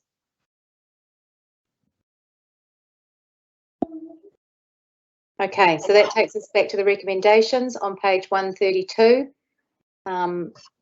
A, that the Cromwell Community Board receives the report and accepts the level of significance, and B, recommends to Council to approve the proposal to stop approximately 430 square metres of the unnamed unformed road off Terrace Cromwell Road as shown in figure 4, subject to public notification and advertising in accordance with the Local Government Act 1974, no objections being received within the objection period, the land being exchanged for an easement in favour of the Central Otago Queenstown Trails Network Trust over the area marked 1 in figure 2, the land being amalgamated with the record of title OT 365/40, section 1636R, block 3, Terrace Survey District, Central Otago Queenstown Trails Network Trust paying all other costs associated with the stopping, and C, authorises the Chief Executive to do all that is necessary to give effect to the resolution.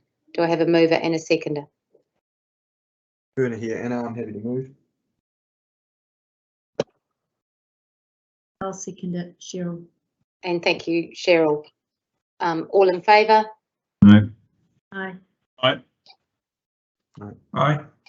And against? Carried. Thank you. Lovely. Thank you all. Thanks, Linda.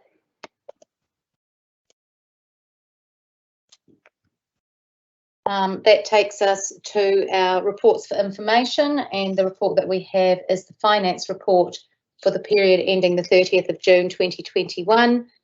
And I have Donna down as presenting, but I can see that it's Leanne that we have with us instead. Welcome, Leanne. Thank you, Oh, everyone. sorry, Donna's here. And we Oh, also Donna have is here. Donna, Well, Donna. we have Donna here as well. Donna will take you through the report. I just wanted to do a very brief introduction to explain that this is a report we're working through, the 30th of June annual report. So for this particular report, we referred to both your revised budget, which includes carry forwards and any changes during the year, but also we've included the annual plan simply because as part of our annual report, we always refer to the annual plan. That is what audit us against. And so we just wanted you to be aware of that one as well, because often when you see the annual report, the community boards are kind of in amongst it and you cannot identify the actual results. Hoping that makes sense, and I'm handing it over to Donna. Thank you. Good afternoon, everyone. I take the paper as being read. I'd just like to note that this report is designed to give an overview of the 30 June financial year performance as the annual report is still being compiled, as we mentioned. So there was an overall operating surplus of $1.9 million in comparison to the annual plan budget, which planned for a surplus of $75,000. So the main income driver for this is the land sale proceeds from both GEARAB sections and also a late settlement on Cemetery Road. And then this is offset, of course, by the cost of land sales of $1.9 million. There are also some unbudgeted reserve contributions and some external interest that's been received. And also just to note that the internal interest revenue is lower than budgeted, and this is just due to lower market interest rates. So while the main expenditure driver is the cost of land sales, but there's also lower expected internal interest expenses. Also have a significant valuation change.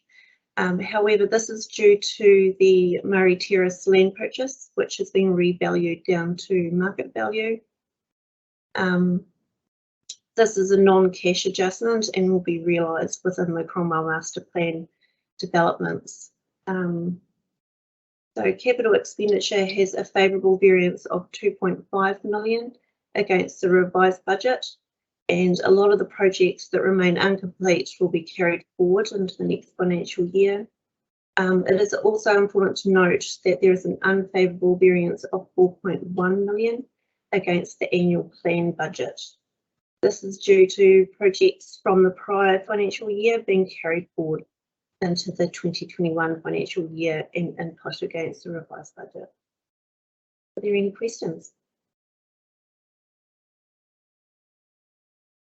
Anybody have any questions for Leanne and Donna around the financial report? Sorry, Madam Chair, I didn't push the Q button. The interest rate, that's a huge number in comparison to what was budgeted. Is that all interest rates? Because that means interest rates must have halved to what we budgeted. Is that a correct observation to make? So interest rates have dropped quite dramatically. So we're looking just over 1% at the moment on term deposits, which is down from. That means if they were 2% and they went to 1%, then that's half. So that's a big difference. Yeah, that answers my question. Thank you. Any other questions? So that takes us back to the recommendation, which is on page 141 of your agenda, which is that the report be received. I have a mover and a seconder.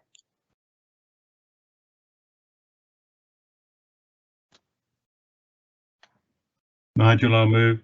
Thank you, Nigel. And someone to second, please. I'm also awake, so I'll second. Thank you, Neil. All in favour? Aye. Aye. Aye. Anyone Aye. against?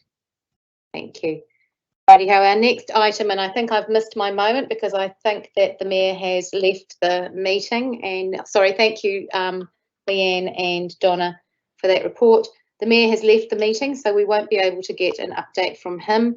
So that then takes us to my report, which is very brief in this meeting, considering that half of the period of time that we've had between this meeting and our last meeting has been spent in lockdowns. It's been quite hard connecting with the community and going out to do other things. So the things that I've been up to: on the 30th of July, I had a radio interview with Shane from Radio Central. That's my regular interview slot after our meetings. From the 2nd of August to the 4th of August, I attended the New Zealand Principals Federation conference in Rotorua, which had some really excellent and interesting speakers from a really diverse range of backgrounds. On the 10th of August, I attended the first of our Hall Advisory Group meetings. On the 14th of August, I had my first COVID jab. My next one is booked for this Saturday, and I have been doing my fortnightly column for the Cromwell and Districts News. So that's my report. I'll move my report, please. I have a seconder. You're in here, I can do that. Thank you. All in favour? Aye. Carried. Aye. Assuming you're on voice news. Members' reports. Right, how am I going to go around this room? Neil, I can see your face on my screen, so we'll start with you. Gee, that's very unfortunate for you to see my face on the screen. Can't miss it. One moment, Madam Chair, I need to bring it up. Hang on. I'm not as good as Cheryl, but I did get my report in before the meeting started, or just as it did start. Well done, Neil. I'm sure there's a chocolate fish for you in your future for that. No, Cheryl gets it because she's always there every time. I just get mine done on the day.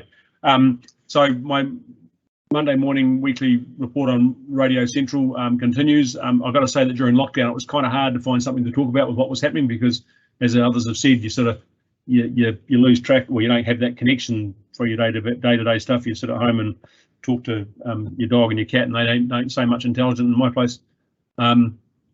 So they went on each week since the last meeting. The 10th of August was a hearings panel meeting, which saw us look at a couple of consents, three actually, well, two consents, one over in the Ida Valley and one in Queensbury. So I don't think those decisions are out yet. And also then a proposal to lease part of the Roxburgh Recreation Reserve to an adjoining neighbour.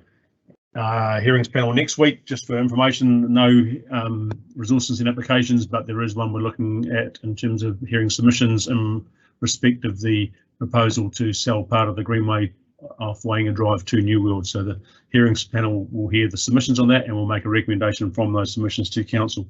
That meeting is now taking place on Teams due to the COVID restrictions. Council meeting on the 11th of August. Some key things that came out of that.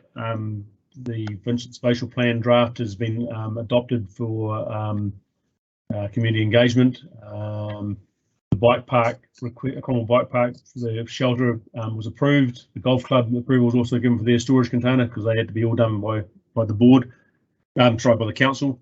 Cromwell Airdome refuelling facility for RD Petroleum to locate a tank there was approved. Council approved some funding to Wall On for 2021, which took place out of the canyon and seems to have got some pretty good reviews.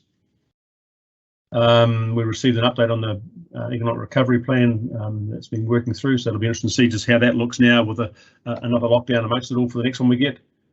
I'll leave Nigel to talk about the waste services review and the consultant ones and Naseby. And there was a renaming of a road out of Part Watson Road out in Waikirikiri there to Pihoihoi Road was approved. And nothing much else from me. Sorry, another thing I did do was on the 3rd of September last Friday, I delivered the council's submission to the Environment Select Committee's inquiry on the Natural and Built Environments Bill, which is effectively the new RMA. So that was a bit of a daunting process to go through, so that was done all on a Zoom platform. So yeah, council told them what we thought of proposed bill, and we'll see what happens. That's me done. Thank you, Neil. Werner. Look, it's been pretty quiet from my end, being in lockdown most of the time. The only thing probably that I did manage was a Zoom catch up just with the Guardians of Lake Dunstan. So just an update on that front. They've gone through the pre-qualification process for LINs, which means they can now employ contractors and have safety management plans, all that sort of stuff, which is lovely. And Duncan Faulkner stepped into the project manager role that, you know, for the Jobs for Nature fund. But that was only just to do that pre-qualification and the health and safety plan. So that's all done now. So the Guardians have, in the meantime, since our last board meeting, gone out to market essentially to see if they can find a project manager that can fill that role permanently, not just for the health and safety component of that project. And ideally that person would have had some ecological restoration type experience, and we've found someone, Nita Smith, who used to work for the Wakatipu Reforestation Trust. So she lives in Bannockburn and put a hand up to help out with that. So it's really good to move that project into its next phase, which is the sort of real physical phase, not the paperwork phase, and to have Nita on board to lead that charge, on behalf of the Guardians is great. And that's me. Thanks. Thanks, Werner. Bob. Yes, thank you. In line with what other members have said, excuse me, pretty quiet because of 3 weeks of lockdown, but on the Wednesday the 4th of August, I attended the Cromwell Business Network breakfast meeting, which was an early start. Apart from that, the only other thing really that I've been involved in is the week of Three Waters meetings on the 23rd through to the 27th, basically 2 hours on each day, which were all done obviously via Zoom. And that's me.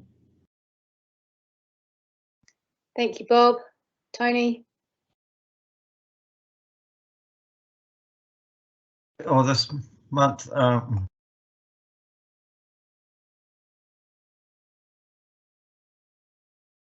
I think you might have muted yourself again, Tony. been a very quiet month. I've been pretty busy doing other stuff with trucks and urgent work, and so no, not a lot for me this month. Thanks, Tony. Cheryl. Thanks, Anna. On the 4th of August, I went to the project governance meeting in Alexandra. Basically, the Lake Dunstan water supply costs, I mean, the estimates are much higher than they were originally. This is due to the availability of materials and obviously the increase in costs, as much as 30%. And as Julie said this morning, steel is something like 40% up in price. When we're talking about the applied wastewater reticulation, again, the budgets are blown out. The vibrations letters have gone out to those members of the community that are affected, rather than going out to everybody. They felt that perhaps I guess they thought that the gossip vine would work. And really it was only for those people that were actually immediately affected that they will receive those letters. So then we had the council meeting on the 11th. I went to attended the historic precinct meeting on the 12th. Then, like Bob, I attended the 23rd, 24th, 25th, 26th and 27th Three Water Zoom meetings, which were very informative. A lot of it we've heard before, but there are some really good questions out there, and obviously still a lot of answers to come in. And then I attended another historical precinct Zoom meeting on the 29th. Basically, that was just to discuss, due to COVID, the tenants' rent. It was agreed that they wouldn't reduce the August rent because obviously that's already been, but they would reduce the September rent by 50%, which is what they did last lockdown. So hopefully that will assist the tenants going forward. And apart from the pre-agenda meeting this morning, that's me. I'm done. Thank you, Cheryl. So it did seem to be quite a bit going on, even though we have had 3 weeks where we've been less connected than usual to our communities. Can I have a mover and a seconder for our members' reports, please? Oh, Nigel, I forgot you. Nigel. I wasn't going to say anything. Pause. Thank you, Anna. As Neil touched on the meeting of the council of August the 11th, there were items on the appointment of consultants in the wastewater and infrastructure space. And without going into detail, there's just generally a situation exacerbated by COVID where getting people to tender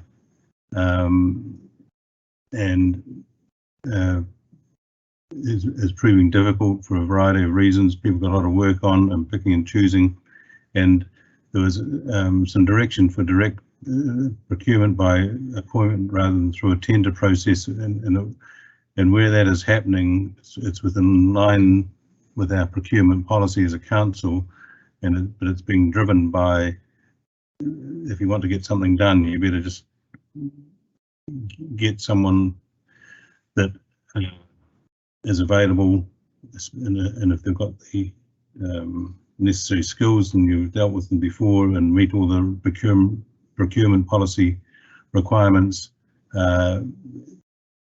then that gives staff freedom to get on with projects and with the hope of getting them done within the time limits. There was an item, Neil referred to the Naseby water supply, where the January of this year event caused a lot of problems, and there's a considerable update there. And what it's pointing to more generally is that the source water for not just Naseby, but for a variety of areas like Ranfurly, Patiaroa, Omakau, are now being called into question, and we're in a situation where, as a council, we're spending a lot of money trying to patch up and deal with source water that just isn't good enough. So there's quite a comprehensive review being undertaken to assess how council approaches the supply of fresh water, especially in light of the enforcement with the new freshwater bill nearly through. And the last item was on the waste services review, which is from 2023, is proposing, once new contracts are put in place, some revisions about the what waste is collected and how frequently through the district. And we had a Zoom meeting this morning in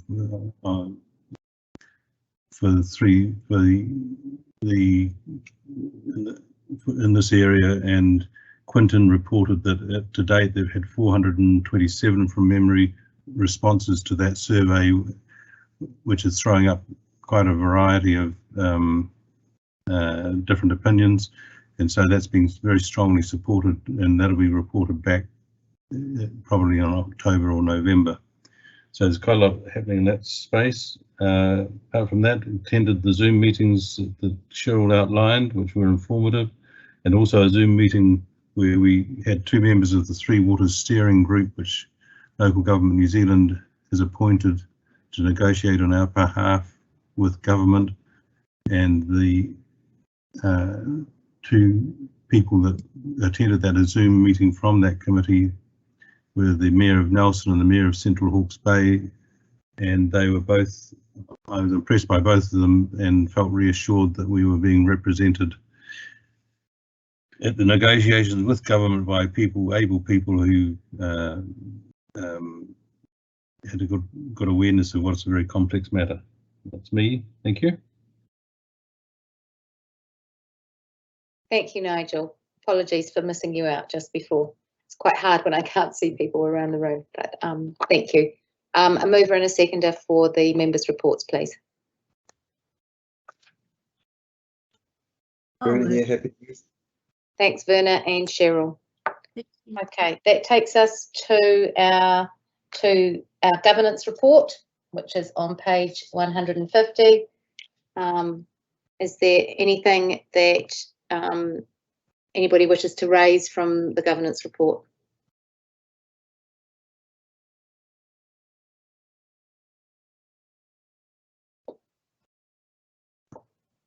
Go ahead, Cheryl. Yeah, I was just with regard to the Cromwell Town and Country letter addressed to you, Anna, and it refers to the draft plans of their extension and refurbishment project. Are we able to get a copy of it, or is that able to be circulated so we know what they're planning? Because that actually is quite important, I would have thought, in relation to the hall event centre that's being built next, well, that is proposed to go next door.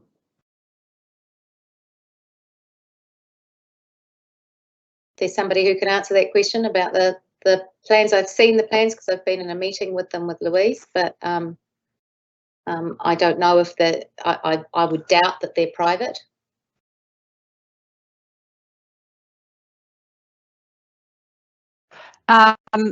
No, they aren't private, but they have to lodge the project, is my understanding. We're in conversations with the Town and Country Club, and they need to work through that of the building over the infrastructure, but they're doing that operationally with our infrastructure team. So they haven't lodged the building consent yet. So we're not able to see what they propose or where their heads at. Well, I don't think they've finalised it yet, Cheryl, but I can certainly ask them if they're happy for me to circulate that to you. Thank you. Yep, I'll do that. I'm going to be in touch with the Town and Country Club this week anyway, so I'll just check off with Neil, and if he's happy, we can send that to you. But in either case, I'll come back to you. Okay, thanks. So obviously, I sought advice over answering the letter of support that they were requesting, so that I knew where we were at, and that's when the issues with the development having some issues being located over council infrastructure were raised. So that was the thing that needed to be flagged in that part. Anything else from those status reports?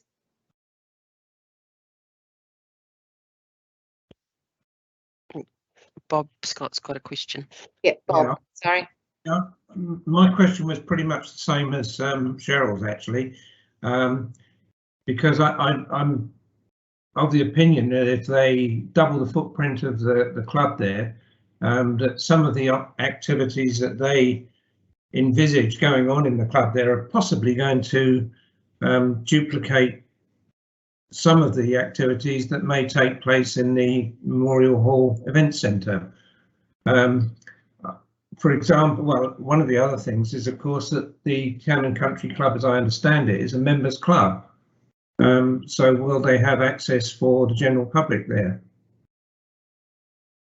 Well, my understanding of them as a members club is that anytime they have a function there, the club also has to be open to its members. And I think this is why it's really important that they're part of our stakeholder group, so that we are working alongside them and with them and have an understanding of what is going on for their organisation. Neil, you had a question? Only that what Bob's raises an interesting, I guess, potential where you could have some conflicts of interest. But interestingly enough, as I was in Blenheim recently before this world went mad, and at a place called the Clubs of Marlborough, which is incorporated in an integral part of a conference and convention type centre in Blenheim, and where the club doesn't seem to have any direct overlaps, apart from the fact that on one side it's got a huge auditorium theaterette type complex and then a convention type centre on the other side of it. So it tends to complement rather than compete or conflict. So you know, it could happen that way, but I just don't think from the plans that I've seen of the Town and Country Club that can. And then having seen how it works in Marlborough, I'm sure that the advisory group may well look at that particular setup just to see how that can actually integrate when it's actually part of the same building structure. Whereas here, I don't know that that'll be the case. So I would have thought it's unlikely, but something that the advisory group should work in very closely. And as you say, it's great that we've got them as part of the stakeholder group that you'll be talking to. Thank you, Neil. Cheryl, your question? Yes, sorry, it was just in relation to that same issue, actually. I mean, I've been there and at the Town and Country when they have hired it out to a group. The group has then gone on to perform and had members being very objectionable to them being in that room, and the evening didn't go well because you've got the members and other members of the public in the same room. Now, but having said that, that's why it's quite important to actually see the plans, because from what I could read into what I've read, that they would have separate rooms that could be cordoned off, which would actually then mitigate any problem. You could actually have the two groups side by side and not actually interfere with the members and still be able to hire out the facility. But again, duplicating from the hall and the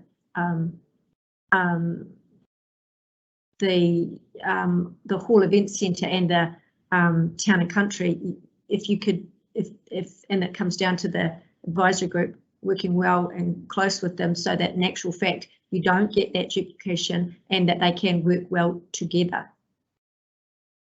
Louise, you wanted to make a comment about that? Yes, in relation to probably Neil's comment, they may well have an on licence. So we've had conversations with the Town and Country Club, and they're really open to understanding what we're doing and looking at opportunities where both groups can work together. They have pointed out that if they wanted to run events, there's a range of ways they can do that. They can have a special licence, or they can have an on licence and run that separately to their club licence. The timing is the probably challenging thing here, because they've already got a set of plans, and as we know, they can do whatever they like on their own property, subject to sorting out this issue, which isn't insurmountable with the services. So, but they have said that they're really open to discussions and they are enthusiastic about being on the stakeholder group. So fingers crossed, timing isn't too much of an issue, that we can actually sit down and say, how do we best work together so that we don't get duplication, and that we both facilities are basically advantageous to each other. And yeah, that's all I want to say. Thanks, Louise. Bob, you had a question? Louise has just answered it. Thank you very much. So that's fine. Thank you. Any further questions or comments around the status reports?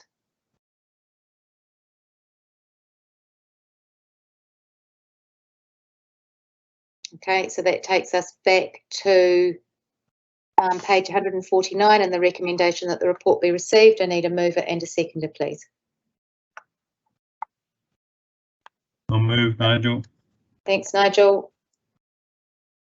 I'll second it. Thanks, Cheryl. All in favour? Aye. Against? Aye. Carried. Okay, so that takes us to the date of our next meeting.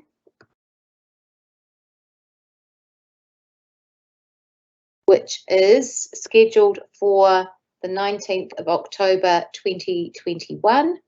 And hopefully we will be sitting in the room together face to face for that meeting, because it's quite hard doing it this way. And then the next item is our resolution to exclude the public.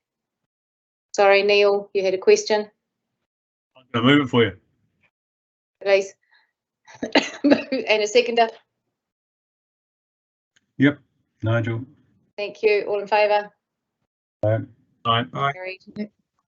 That takes us to our resolution to exclude the public, which is on page 164. so that we are excluding the public from the following parts of the proceedings of this meeting because of the subject matter of each matter to be considered. So do I have a mover and a seconder for moving into to exclude the public? I'll move, Nigel. Thanks, Nigel. I'll second, Bob. Thanks, Bob. All in favour? Right. Right. Ending the live stream now. Thank you.